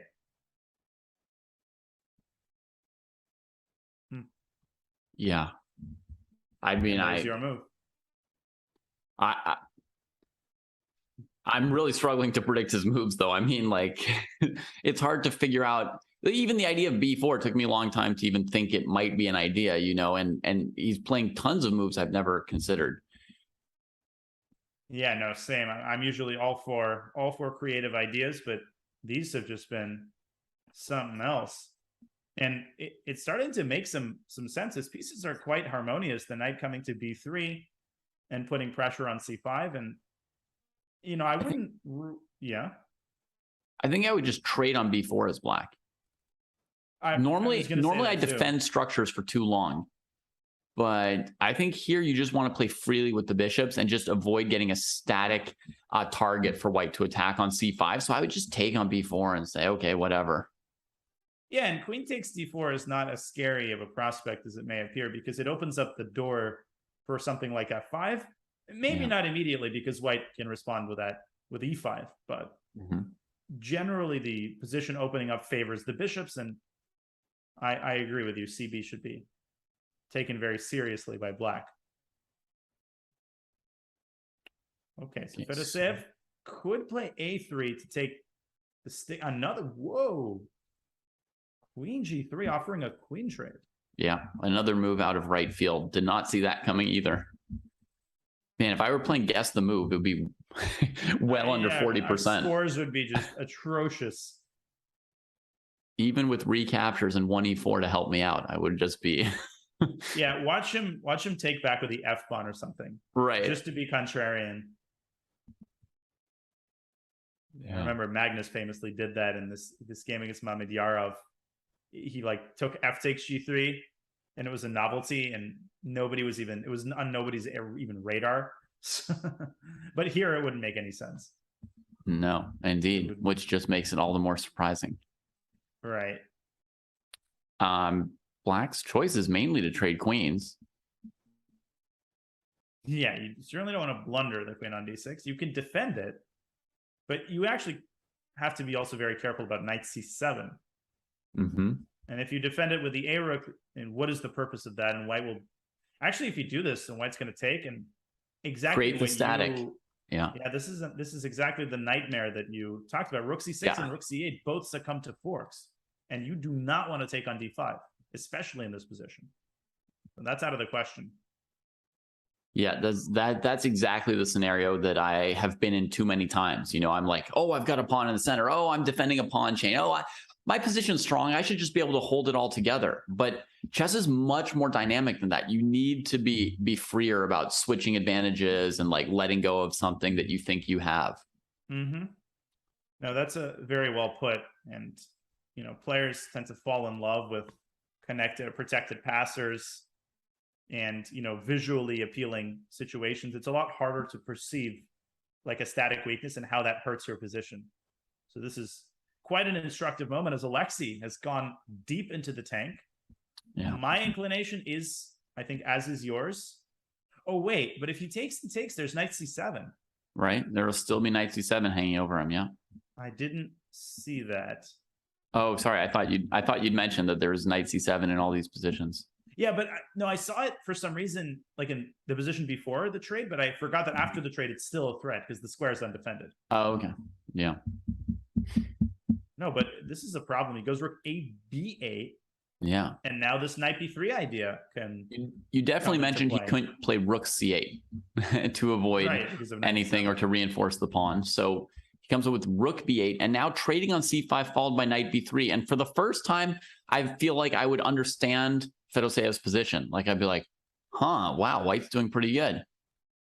Wait, I don't get that. I still don't get why he didn't take and go knight b3. I that mean, looked a lot more natural to me. yeah. Feels like a clear slip, honestly, Danya. And immediately Serrano trades off on b4 once given the opportunity. Plays f5 to open up both bishops. And Yeah, he's just saying, thank you. Thank you for giving me this amount of activity. yeah. As both players drop to 3 minutes and we have ourselves a blitz game. And Even when we thought we'd finally figured out what Fedoseev was up to, take on c5, knight b3, even then, nope, something else. But rook ab1 was flat out bad. It was just a careless move. Mm-hmm. And the knight on d5 is still very strong. There's still a lot of forks galore here. Right. For But some reason, I feel like the move's knight f4. So Knight that f4 won't be on, like, played. d5. Right. No. We can rule out anything that we think of. Yeah. e5 immediately. Okay. Okay. Yeah. I can get behind that move. Yeah. And still knight b3 is in play. Yeah. Although by now I think knight f3 is just a better square because e5 is going to be important as well. Yeah, and even g5 could be a transit point. Yeah, and we can put the knight on f4 and sort of be protecting it against g5 from black in some cases. Mm-hmm. What to do here for black? Maybe f7 would only walk into knight f3. Maybe b5? I was thinking about that. b5. And then like knight f4, 97, bishop c4. Oh, knight e7 to c6. Yeah, I thought b5 white has this little trick. Mm-hmm. And you're starting to drop some of these pawns, I think. Oh, yeah, that's a good trick. Goes rook f to e8. So he doesn't fear knight c7 because of rook e7. Which also tells us against knight f4, he might just hold his ground. Yes. So maybe a good time for white to play knight f3. Somehow I feel like this game might fizzle out into a draw of some sort. Mm-hmm. Knight f3, knight f4, even f4 should be contemplated. Knight c7 played. And he trades, and he follows up. One of the other f4. things about that quick rook e8, I realized is he's introduced bishop f8, so like knight f3 to d4. Because the pawn on d4 was cut off from g7 by the e5 pawn, right? And so like immediately we see him rearranging bishop f8 to support that passed pawn. Yeah, and I feel like we are likely to see a trade, actually, of the bishop for the knight, especially if black plays bishop b4 at some point.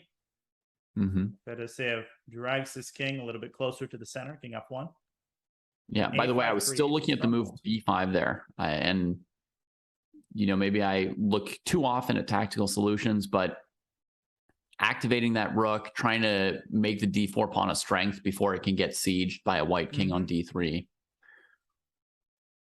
No, that's totally accurate. And I think the one thing you want to avoid for black, white does hold the main asset in the position, which is this protected passer. And with every piece that gets traded, the value of the e5 pawn rises. So black must strive for piece activity here, which is why conceptually I like a5. But I think his plan was to play bishop b4 and trade a piece. But I guess he would have broken through on c4, so it would have been enough to make up for the e5 pawn. And white stops it with a3. A4, rook d3, and b5, your idea? How about that? Okay, Alexi's not going to play it because I came up with it. That's out of the question.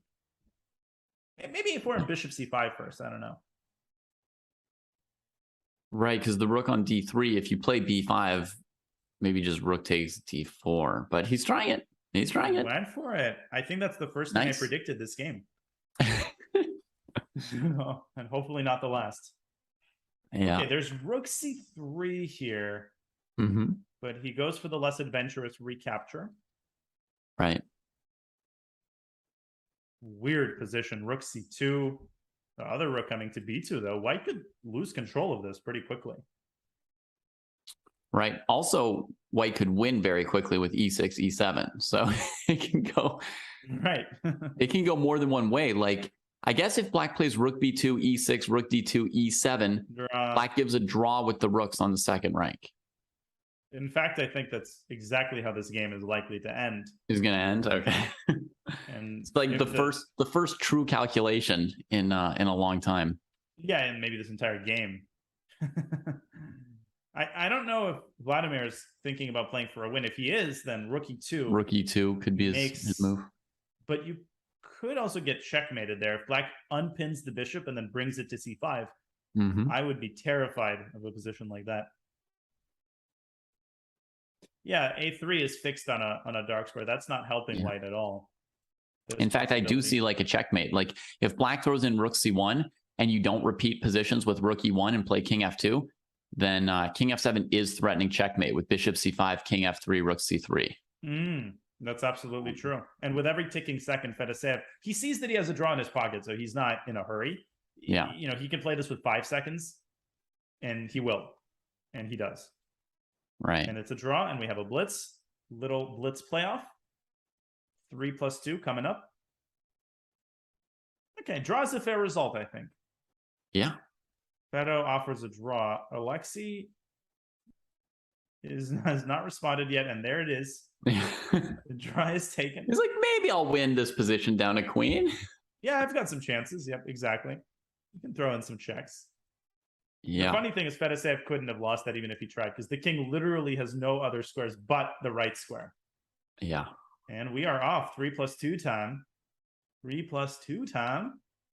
All right.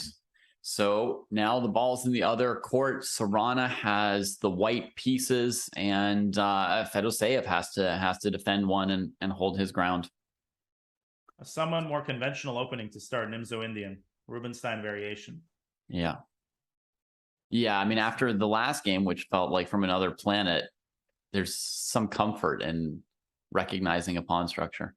Yeah, it does feel like Neptunians had descended from Neptune and were taught the rules of the game, and you know, completely different language was spoken in that game. B6. Now these positions are structurally very interesting. White has this cancerous pawn mass in the center, which obviously is both a strength and a weakness literally at the same time. C4 is the biggest weakness. Black often attacks it by redirecting the knight to a5, but these pawns are also capable of tearing black apart if you're not careful. Yeah. And white's going to have to look to the dark squares in general in these positions with the unopposed bishop, looking at f6, looking at e5, you know, reminding us that black doesn't have a bishop on e7 to hold this diagonal together. No, I've always hated these positions for black. Hated them. I can't play when there's a pin like this. Yeah. I don't know about the people in the chat. When I'm facing down the idea of f45, I want to be on the receiving end of that. I don't care about the c4 pawn. Yeah. Yeah. I mean, the classic interpretation of this position for black was to play knight e8 one move sooner. Why don't you play now? The modern interpretation. Positional queen sack. At least there's no pin. Yeah. Play knight e8 and then black plays, you know, sometimes like f6 to cover the dark square, sometimes f5 to grab space on the king side. So, but here he's been forced into g5 to deal with the bishop. That's a classic. That's a lovely idea, but it's as old as the hills. And the point is knight f4 gf, whoop, bishop h4, eternal pin. You can resign because rook takes f4 is coming, and I am going to take everything that you own, and then you're king. Welcome to the dark squares. Welcome to the dark squares, White says. Yeah, Vladimir just forgot about this idea. And Alexei has probably known this since he was 3 years old and, you know, eating baby formula. That's when they taught him about f4. That's a heck of a move. f4. Man. When the dark squared bishop gets loose, is just mayhem. You know, you get to do anything you want with that. Yeah, it's just bishop is just such an important piece in so many different types of positions. Like nothing even comes close to replacing it. And Fedoseev is down to look at the clock situation. 3:02 for Alexei to 1 minute for Fedoseev, and this is going totally into the toilet. Dang, you are definitely right that Alexei knows this. He's still playing his moves instantly. You just can't get into an opening that he knows. He's gonna tear you apart. Bishop h4. Goodbye. Oh, he Pack your accepts bags. the piece too. No, this is a game that Fedoseev will scratch out and remove surgically from his memory. Yeah, Danya, back up for us one move. Yeah. And like, just tell us, like, how should we play practically speaking if we're black in this kind of situation? Somebody plays f4 against us. I know you don't want to be here. No, you got to play knight h5 or king g7. Keep the status quo. At least try to keep a pawn cover on the king side. Okay. But taking twice is just total tilt. I mean, this is just child's play now. Bishop takes f6. And you Alexei, joked about the positional queen sack, but it's coming. Bishop f6 and queen h5. How about that? Well, he's going to go knight f4, right? And sack his queen. Yeah, but Alexei's going to go like queen g4. Queen g4, e5, and not take the queen. Nah, he's going to take it. He's going to play queen g4, but then he's going to take it. But he could. Then black would have queen c7 to cover the mate, unfortunately. Unfortunately, you would. And now he's going to play e5. He's going to take the queen first. Order of operations. You win the queen. And now e6. Oof. Oh my God. This is a calamity. D5. A catastrophe. This is catastrophe. Yeah. Locking it in with d5. Oh no! What Fedoseev? You got to save yourself. Positional save your face. Queen sack followed by positional bishop sack because it's going so well. It's like whack-a-mole. First, he forces Fedoseev to give up a queen to stop his bishop. Right. Now, to stop the e pawn, he gives another bishop. And what's going to stop the h pawn? Now, what? You're going to give up your knight? Yeah. That was brutal. Rook e5, rook f7. I think is going to end it. Or queen f6. Yeah. Or rook h4, bishop g6, or just letting the time run out after, like, holy moly, that was a game for. What just hit me, says Vladimir Fedoseev as he leans back. He can't believe it. I mean, that came out of a cannonball by Alexei Sarana as he makes his way into the final where he will face Jeffrey Zhang. A disappointment for Vladimir. He doesn't know what hit him. Well, I mean, you said that Serrano would have to raise his game a little bit from round one. He obviously did. You warned us in round one. Whatever you do, try to avoid Serrano's prep. Stay out of his wheelhouse. Fedoseev definitely stayed out of the wheelhouse with that weird white game in game one. But then he had the black pieces, and Serrano took him apart in the very, very solid Nimzo Indian there. When we come back, we'll have Jeffrey Xiong back in the finals to face Serrano. People have asked us, why isn't Jeffrey doing commentary today? For those of you who are missing his commentary, when he is done playing the finals of the Rapid Chess Championships, he will be on tomorrow to do commentary for the Chess.com Global Championships play-in phase. There will be 2 shows tomorrow at 5 a.m. and 10 a.m. Pacific, and that's where you can catch Jeffrey Xiong again. Absolutely. I'll be looking forward to that very, very much. But right now, we are looking forward to the RCC finals. Jeffrey Zhang against sizzling Serrano, who is going to prevail in this all-important week 23. There's a lot on the line for Alexei as he tries to hold on to his standing in the top 12. So before we watch the finals, we will go on a short break, give the players a chance to catch their breath and make the final preparations. You're watching the RCC presented by Coinbase. We'll be back with the finals. Just a couple of moments.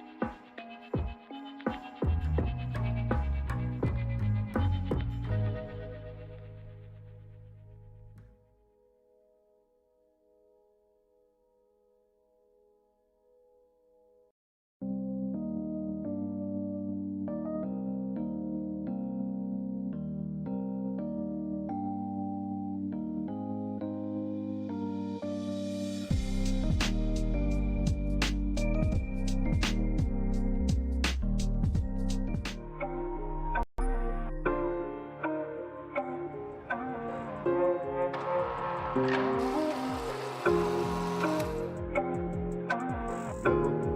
chess boards over there. Chess blocks over here. You over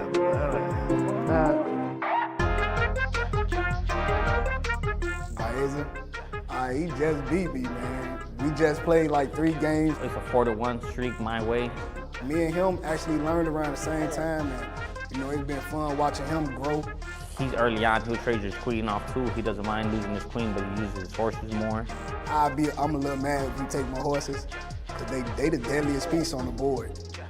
Everybody think it's the queen, but it's the horse, because you can't defend it.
All right, welcome back to the Rapid Chess Championship, brought to you by Coinbase. As we look at the bracket here, you can see the 2 finalists displayed in the center of the screen, Jeffrey Zhang against Alexei Sarana. These 2 players have weathered the storm and weathered some stiff competition. Both of them have displayed excellent form today, especially Jeffrey, but Alexei stepped up his game in that semifinal match against Fedoseev. David, who you got? I think that Sarana, by the way, has just done enough in that match. Just by getting to the finals, there's a very good chance that he's secured his spot in the Rapid Chess Championship finals. If I had to pick a favorite for this final match, does Jeffrey have white in the first game? Is he the higher seed here? Yes, he is. Jeffrey, yes, he is. He won the RCC, so all right. He's going to have white. I'm going to go with Jeffrey then as a small favorite in the finals, maybe 60-40. Yeah, I mean, Alexei hasn't been too convincing with his opening play from the black side. I mean, he was worse against Gata in that London. He was definitely slightly worse against Fedoseev in the Bishop E5 check Sicilian. So Jeffrey has to choose his opening wisely. And like I said at the start, he wants to avoid mainline theory, but still try to find a way to put some positional pressure on Alexei. Yeah, I mean, honestly, seeing that game with Gata would encourage me to play the London against him if I were watching the other matches during the breaks in my own. What do you think? Is that something that that you would recommend for participants in this knockout? The pace of play is not too tiring for them, right? Because like you play a quarterfinal match, you wait an hour, you play a semifinal match. Would you check out some of the opponents? Yeah, I mean, I don't see why not. There's a serious prize at stake, and this is a tournament that everybody takes very seriously. Right. But Jeffrey, he's made his decision, and it's a Rogozin. Rogozin, okay. Rogozin, Bishop D6. Sorry, but you were about to say something? Oh yeah, I was just gonna say, like, sometimes when you're in the middle of an event, it's better to just rest, right? Like, let's say you were playing Title Tuesday and you've got 15 seconds between rounds, you wouldn't go and look up like Jeffrey's round 3 game or round 4 game, right? Right. But I think here in the RCC, it's like, what else are you going to do when the other quarterfinals are being played or the other semifinals are being played? I think you might as well watch what your opponents are up to.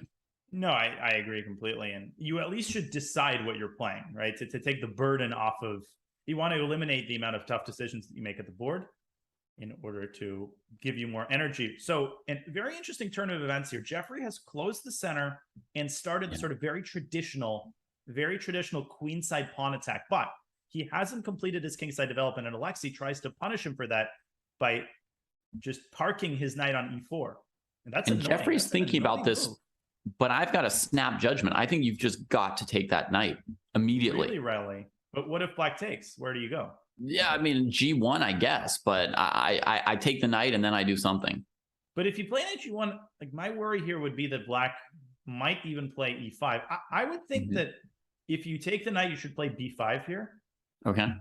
And try to force the knight out and then play knight e5. That would agree be a with you major completely, improvement. but only if white can like guarantee that he completes his kingside development. Okay. Then I would agree that you should take the knight. So what's your instinct here after knight e4? Well, originally my instinct was bishop d3, but then I started getting concerned about knight takes bishop and e5. Okay, you're looking at much more dynamically than I am. That's very interesting. Good learning point for me. No, but I actually don't know what white should do here. I mean, maybe b5. Maybe b5. Maybe start off with b5, the move you really want to play.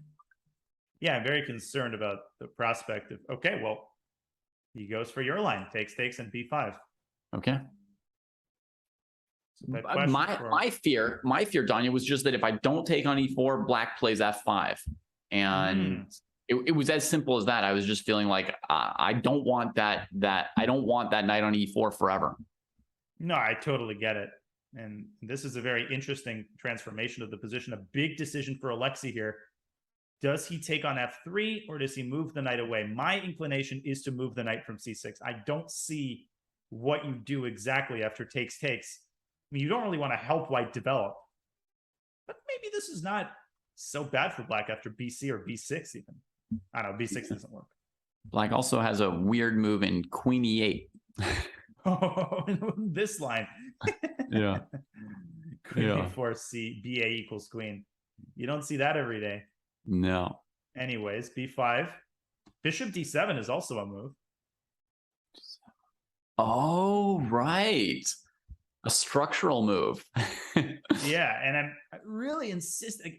I'm not letting you get to e5. Oh, bishop d7 is so good, Danya. That's an Alexei type of move too. He likes those cheeky, tactical-ish kind of moves. Yeah. I think he's going to play it. I'm calling. I'm going to give him points if he finds it. I've already given you points. That's a sweet move to find. And he's such a dynamic player that it's in his blood to find moves like that. Right. Now, maybe he sees it and just isn't too impressed with the consequences. That's also possible. But I mean, once you see bishop d7, I don't see any downside to it. I mean, there's... Yeah. If white retreats their knight, cool, your bishop's good on d7. If white takes on c6, cool, your bishop's good on c6. Well, my reservation is after knight g1, you have to force yourself to play knight b8. But the redeeming thing about this is that black is now quote unquote threatening to play a6, and white's pawns are far from, white's position in general is far from safe. I mean, nothing is developed here. Well, let's see. Alexei is taking a significant amount of time here. Still in thought. Yeah. So EF, knight b8, and bishop d7, the three big candidate moves. Knight b8 has the clear downside of allowing knight e5, which bishop d7 circumvents. Yeah. I mean, the difference between knight e5 and knight g1 is night and day, you know? It goes knight b8. Yeah.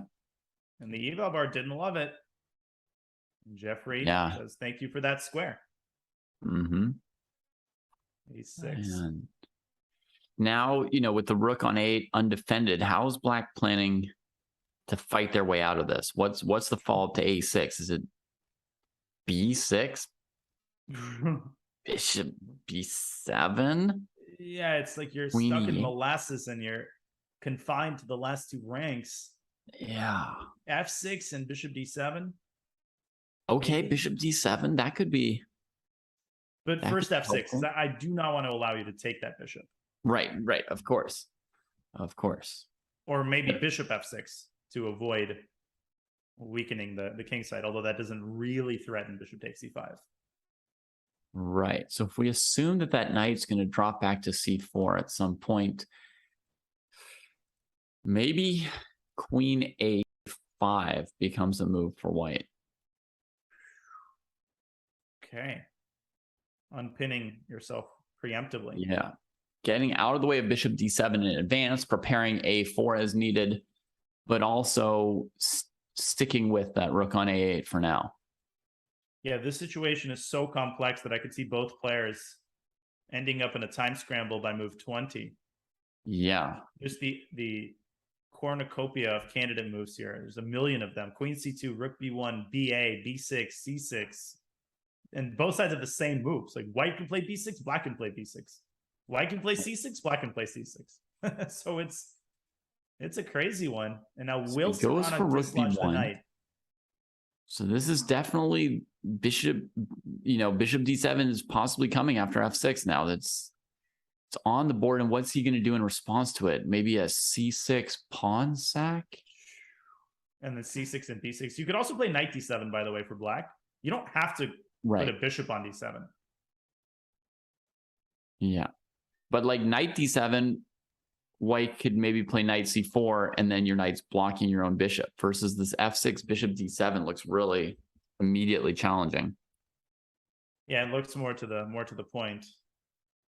But the good thing about knight D7 is that you are simultaneously developing and challenging white's strongest piece. 6 minutes now for Alexei. He's gone into the tank. Both sides spent over a minute on their last 2 moves. Knight D7, knight C4 instantly by Jeff. Yeah. Interesting decision. Keeps every piece on the board. I just considered A takes B5. Just you never want to completely forget about it, right? You don't want to just write it off like, oh, they can't play A takes B5. If you're playing this as white, you have to always check it. No, totally, definitely. I was Clearly also doesn't thinking work though. About spicing things up as if they're not spiced up enough already with E5. You're like, I've got this burning, curry that I can hardly touch, but let me add some spice to it. Right. Let me dump some chili pepper into it. That would be something I would actually do. Yeah.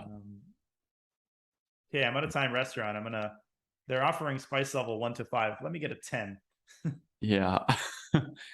But, that frequently happens in chess in a position like the spicier it is, the more it calls for more spice often, right? Yes. It's not like you're like, oh, the position's crazy. Let me play king h8, let me play bishop e2. And behold, e5, c6? Yeah. Holy cannoli. And how about e takes d4, sacking the knight on d7 to get all your pieces out? I think he's going to do it. Including the amazing bishop d7 that we dream of. And you'll be threatening a heavy A takes b5. I mean, good Lord. That move packs a punch. Yeah. And that d4 pawn, unattended, can move to d3. He takes on c6 instead. It's still in play. He sacks the knight. There it is. I have no idea why he threw in b takes c6. That's confusing. Yeah, that is beyond my pay grade. Because one would think that you would want to leave the b5 pawn alive so that you could capture it. Yeah. That rook's dying to hit an a takes b5 tactic. So Jeffrey is not obligated to take the knight. He could recapture on d4. Mm-hmm. It would be accompanied by boos from the crowd, but he's got self-preservation is important here. Yeah. Self-preservation is the first law of nature. And then here you go. Unappetizing.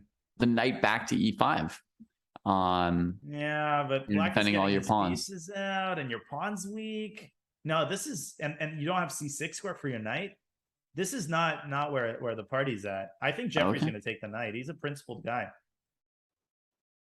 But it's terrifying the lower you get on time to go into this position where black's gonna have a pawn on D3. I mean, what's your game plan for your, bishop F1 is gonna Plan. sack itself on D3? Playoffs? You're talking about playoffs? We're just trying to win a game, another game. Yeah, I mean, maybe G3, bishop G2, but no, that's cumbersome and further weakening. And jeez. Yeah, I'd love to go on Hot Ones, by the way. Love that show. Okay, Jeffrey, big decision on his hands. 5 minutes on his clock. $7,500 at stake. Yeah, and he takes it. All right. So Queen D5. So he doesn't try to develop his bishop just yet. He wants to take it apart. In the back. Yeah, he wants to take the whole construction apart. Rook B8. Threatening a mate on B1. Yeah. Yeah. Trading on B8 does not alleviate the threat, so he's got to keep that one rook. Great move by Jeffrey. Just saying, here, have the B file. I don't care. How are you defending E4? Because oh my goodness, can't play F5. You're pinned.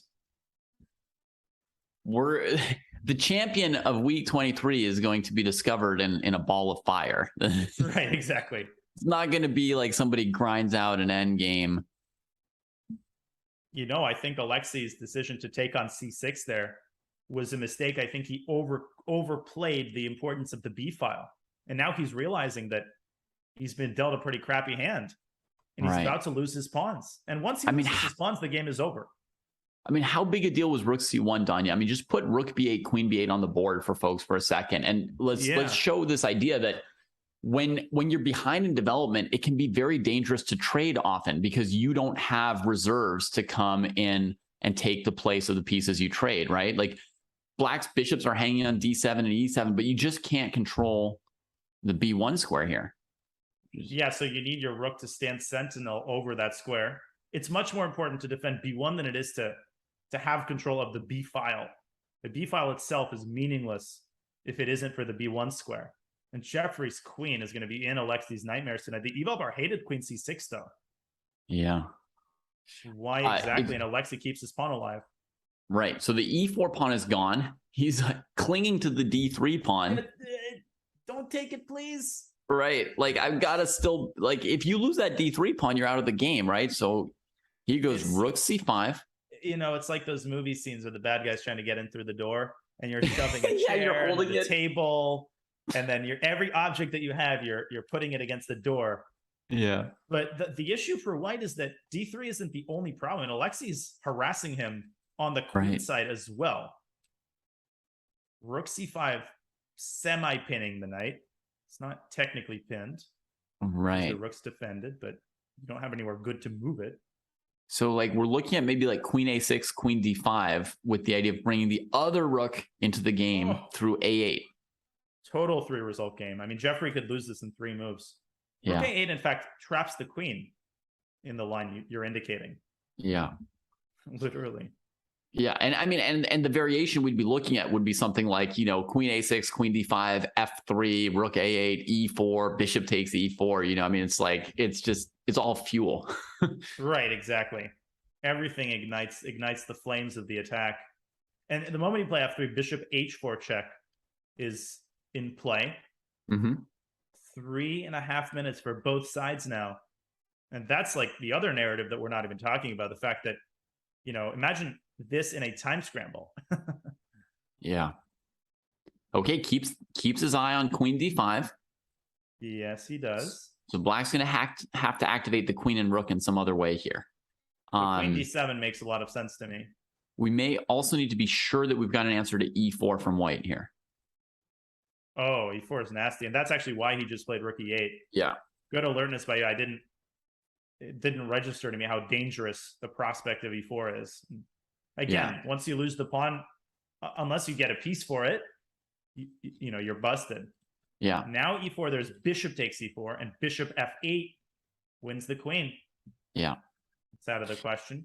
So yeah, it seemed like rook e8 was more or less forced for black there. And now white still needs an idea for the bishop. So g4 comes to the fore, right? But the problem there is that the bishop drops back and then reroutes to d5, and you just the knight's hanging at the same time as bishop d5 is hanging.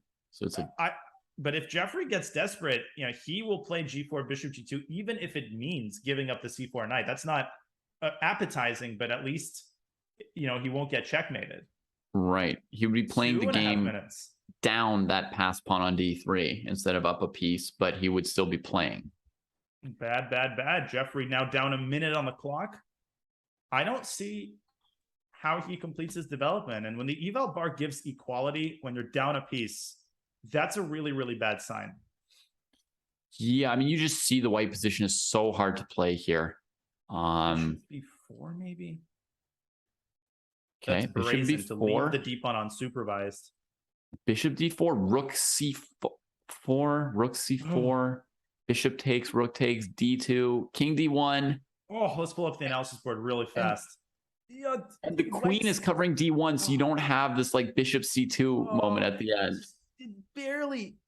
Yeah. But imagine, going for this as Jeffrey. You've got a minute and a half by this point. He doesn't. And you have to calculate like 6 variations where that's the margin between you and just getting checkmated or down a queen. Queens right up in your face.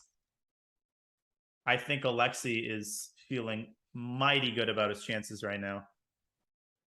Yeah. 1 minute on the clock. And still no move from Jeffrey. Bishop Maybe E4. there's bishop e4 for black against this move also. Such a good because I said there's like many variations you have to check as white. So yeah. No, there's not bishop e4. Is there? Queen e4, rook c4, queen c4, bishop e4, queen e4, rook b5, bishop e7. And then d3 hangs there. Yeah. I think just rook b5 is the simplest. Bishop e7, okay. Queen e7, and then yes, you could change the goalkeeper, but that knight on d2 isn't safe either. Right. Rook b2 and queen b4 is on the cards. Okay, but and we haven't calculated d2 yet. I mean, another thing that Jeffrey had to check, and that's where his clock is gone. And now Alexei's clock is going to the question of, first of all, he has to calculate rook takes c4. We think it doesn't work. Yeah. And if it doesn't work, that means rook b5, I think, is the only feasible move here. Yeah. There's also rook e5, but if anybody plays that move, you can find the arbiter. Right. Now, some people in chat will identify with me when I say that I had to consider rook c6 for a little bit because like the rook on c1 was hanging. So I wanted to, be on that file. But there's the queen on f3. Right. There is the queen on f3. So you just don't have that many squares. Actually, it's even an interesting line, Danya. Rook c6. Uh-huh. And if you take on e7, you play d2 for black, right? And you win. But sadly... And if white takes on c6... you take on b4. And what do you make of, this position after knight? There's really rook takes c3 check and queen h4 almost works. Yeah, it's like so messy.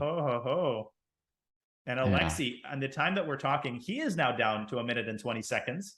Okay. Ladies and gentlemen, we hope your seatbelts are tightly fastened because the roller coaster is lumbering downhill with every move. The situation becomes more and more tense, and now Alexei is down on the clock. Oh, my goodness. Oh, my lands. What a time scramble we're about to have. I mean, he would have ideally liked to play rook b5 a little bit faster and keep some time on the clock, but he, in a situation that critical, he owes it to himself to check moves like rook c4 and stuff, right? I mean, he doesn't want to walk past a win. I do not like rook takes e7. My intuition was saying that queen e7 was juicier because the queen would have a direct flight to B4 International Airport. Yep. Now, I'm not sure I like the division of labor. I wish the rook would be on d8 and the queen on e7. I think I know what he's angling for, though, is rook to b2 was his idea, and queen d1 defends against it. Oh, now queen d4? Oh, queen d4, there's bishop e2. I can actually get the Develop bishop that. out. Queen d5, rook g1, and now he can't castle anymore. Yeah. God, Jeffrey has his back against the wall. Yeah, and the knight gets poked at again. Knight has to drop back to D2. Yeah. The terrifying thing, Danya, is without access to that rook on H1, a rook trade in many cases favors the player down a knight still, right? Like he could be playing this just to get knight D2, rook C1, queen C1, queen A2 or something. Oh no, he goes into C2. And Jeffrey's holding it on. Bishop G2 though. Bishop G2 gets the bishop out. And even though Jeffrey can't castle, his king is surrounded by an epic defensive cocoon. Yeah. Or is it? But I mean, Black's going to play queen A2 and there's so much pressure on the white position. What about like queen C5 and rook takes E3? Right, queen C5 and rook. I think queen C5 is deadly. He's played it. Oh, He's played it. It does look deadly. Are you 15 seconds for Jeffrey. Rook E3? Shakes his head, absorbing the blow. You've got to take on C2. Your rook is literally hanging. No, rook E3. So he's planning to block on E2 with the bishop. But Black can't take and then there. He's got queen F8. And there's also queen takes G1. I mean, it's very... Now, believe it or not, a move like H5 can be seriously considered by Alexei if he wants to remove the headache nobody takes. Yeah. Queen E2. Rook C1. Rook C1. Oh, distracting the rook. What a tactic. Oh my goodness. What a tactic. I hadn't realized Jeffrey was going to block with the queen, not the bishop. That's why I was thinking queen to G1. But queen E2 and he has rook C1.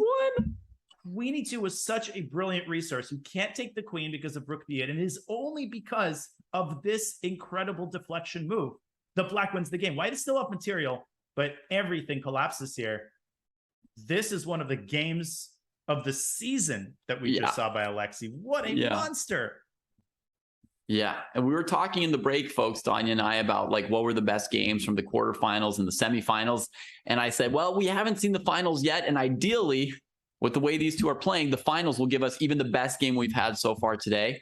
And Danya, what do you think? Absolutely. I mean, if you're looking for the best rapid game that Alexei's ever played, at least in the top 5, you just watched it. So this is a game that can be analyzed for hours. Yeah. We will not have that time. What we will have is an interview with the gladiator, with Alexei Sarana, sizzling Sarana, amazing Alexei. He will be here in the studio, and then we'll have the Coinbase Rapid Recap where we will talk about this incredible game. So do not go anywhere. We'll have an interview with Alexei coming up here at the RCC in just a couple of moments.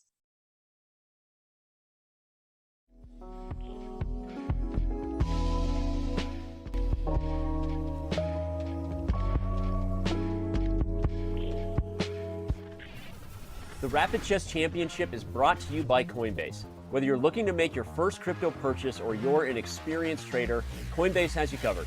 You can earn crypto by learning about crypto at Coinbase.com. Explore DeFi and Web3 with your Coinbase wallet. Get exclusive rewards when you spend with your Coinbase card and much, much more. Learn more at Coinbase.com/chess and get $10 in Bitcoin when you sign up and verify your account. Check them out. Use the command sponsor or command Coinbase today and go to Coinbase.com to get that Bitcoin, baby.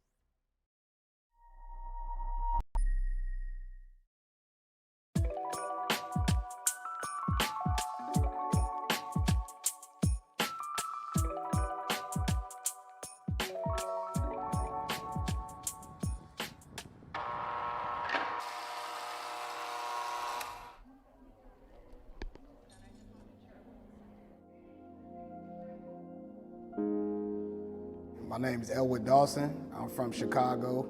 I'm Secret Blackman. My name is Roberto Beza, Jr. And what I want to share is I love tacos. Tacos and chess. So, yeah.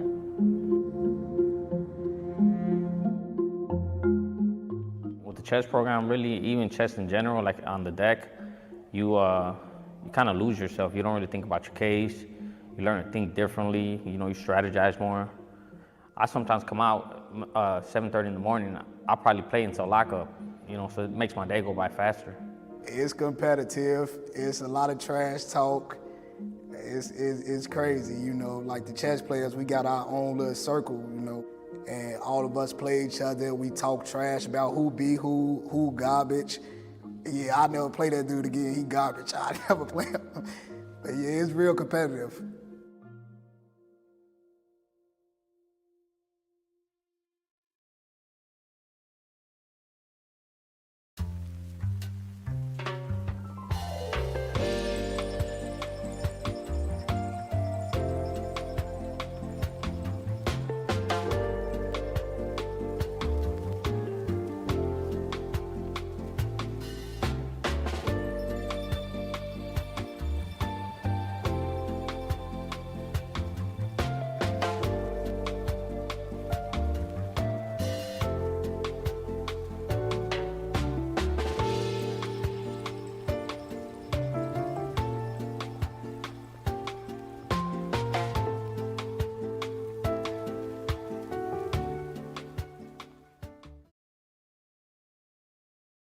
Welcome back to the Rapid Chess Championship presented by Coinbase. And we have here Grandmaster Alexei Sarana, who just played a just monumental game against Jeffrey Zhang. Alexei, congratulations on just an amazing performance today. Let's start with your win against Jeffrey. This move, Rook C1 check. Did you see that when you were taking on E3? Yes, I already saw this move. So I thought about H5, but then I saw Rook E3 and then Rook C1.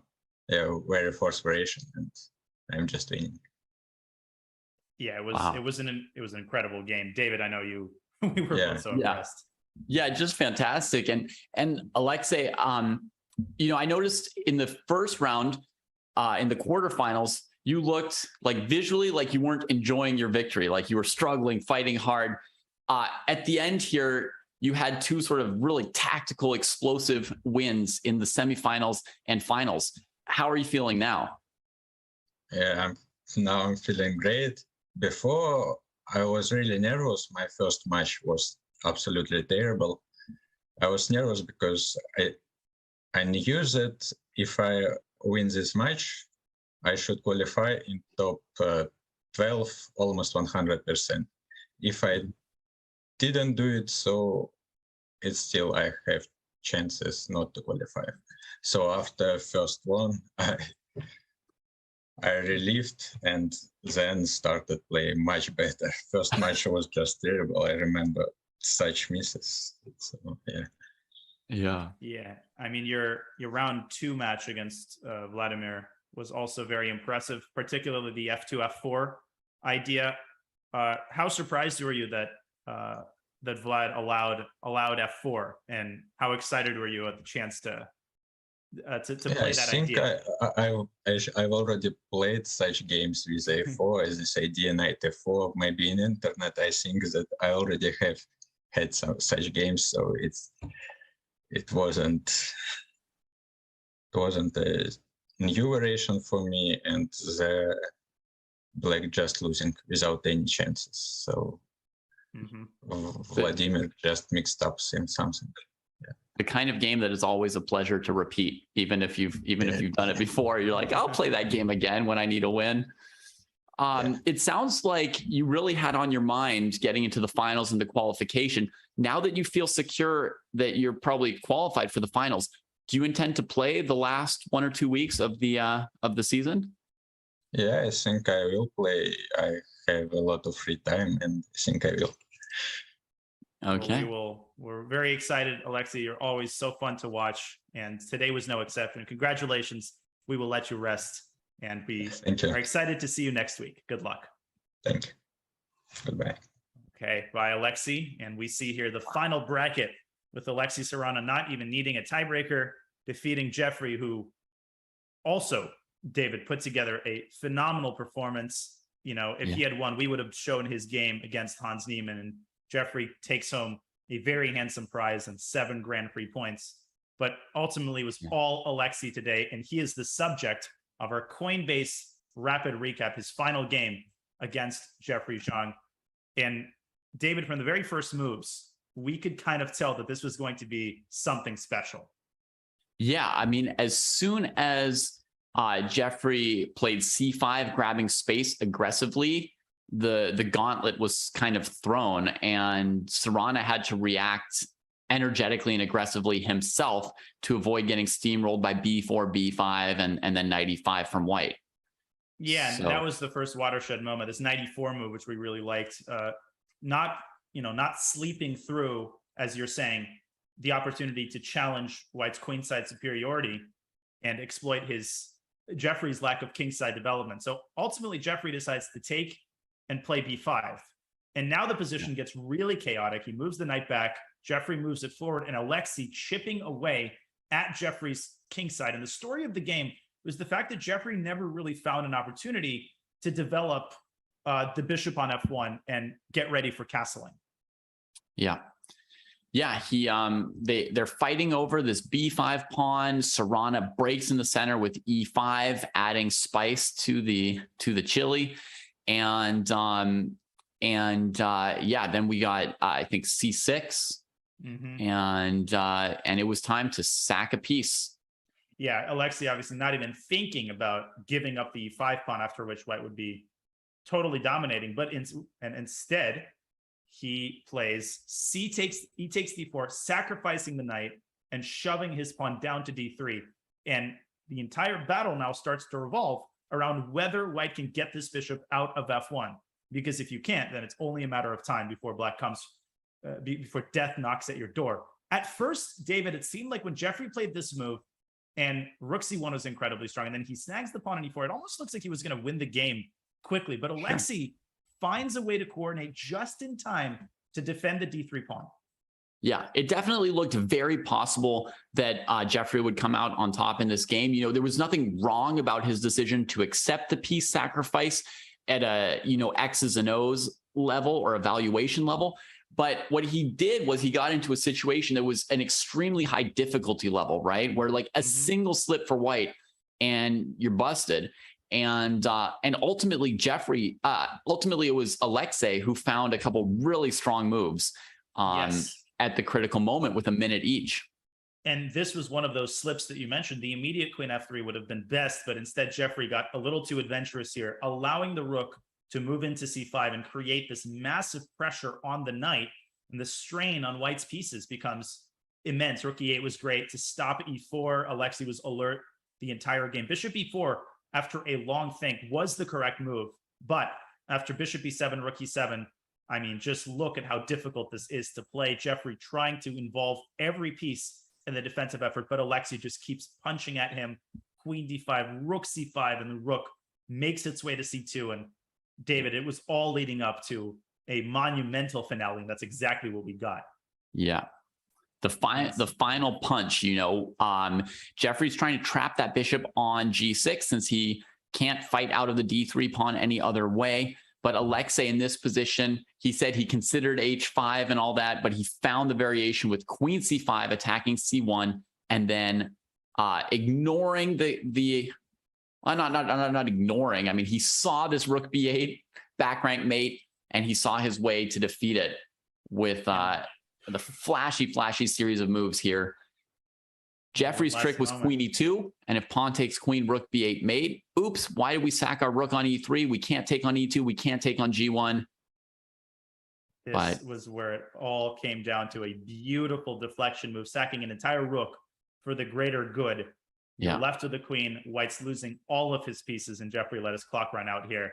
A monumental effort by Alexei to win week 23 of the RCC. And that, ladies and gentlemen, was your Coinbase rapid recap. Once again, we'd like to thank our sponsor, Coinbase, without whom the RCC would be impossible. It's all Alexei Sarana today. David, the RCC always lives up to its expectations. Always really exciting. Loving these knockouts on Sunday. I mean, it's a heck of a battle on Saturday to qualify, but then the knockout format, the one game, the advantage of the white pieces. And yet we see once again that it is possible to overcome that. Sarana winning several matches as the lower seed today and solidifying his place on our season standings leaderboard right here. Yeah, well, before he was in 11th place. Now he's going to gain 10 points and move almost into the top 5, maybe into the top 5 or at least top 6. So Alexei Sarana, as he was saying in the interview, this was a particularly important RCC because with only 2 weeks left, he needs to solidify his place in the top 12. And that is exactly what he just did. He comes through clutch and we will see him in the finals. We will also see him, of course, in the last 2 weeks of the RCC because each week is a generous prize of $7,500, which he will take home today. But, ladies and gentlemen, the RCC action for this weekend has sadly come to an end. But you don't have to wait long for more chess action because the Olympiad comes your way this very, well, technically it's tomorrow. The start time is 2:30 a.m. Pacific time, 11:30 in the morning, Central European Standard Time, and 3 p.m. Indian time. It is coming your way from Chennai. And we're 3 rounds in. We're going to have some marquee matchups in round 4. You will not want to miss the Olympiad, whether it means staying up late or waking up early wherever you are in the world. But David, there is Yes. no rest for those who watch. There is no rest for those of you watching great chess content at home, because there's also the chess.com Global Championships on the same day. You know, it's like 2 events to watch, 3 events to watch in the same day.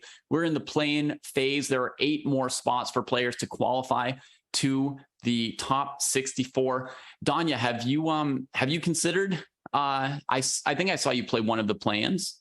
I played 2. I've not done particularly well. I will definitely play tomorrow's later play, and I will try to play on Friday, even though I'm playing a tournament. So I'm going to do my best to qualify at the very last minute. We'll see. It's been very fun to commentate those, and it's been very fun to commentate the RCC with you today. So David, always a pleasure. So today everyone got to see you comment Jeffrey. Tomorrow they get to see Jeffrey comment you. And if I can permit myself a tiny shout out, we are going to be rating my channel in a second. And what folks will be seeing is sparring, endgame sparring. That's what's coming up. I'll be switching over there real quick and continuing to commentate over there on our endgame sparring. So come everybody, I invite you to come check out the Chess Dojo training program. That sounds exciting. Everybody needs work on their end games, and we will be rating your wonderful Twitch channel next. But for now, David, thank you to you. Thank you to everybody in the chat for taking time out of your weekends, out of your busy weekends, to watch the RCC. It would not be the same without you. And thanks to our producer, Matt. And now for David Bruce, our entire chess.com team, everybody in the chat, Daniel Naroditsky saying goodbye from week 23 of the Rapid Chess Championship presented by Coinbase. We will see you very shortly.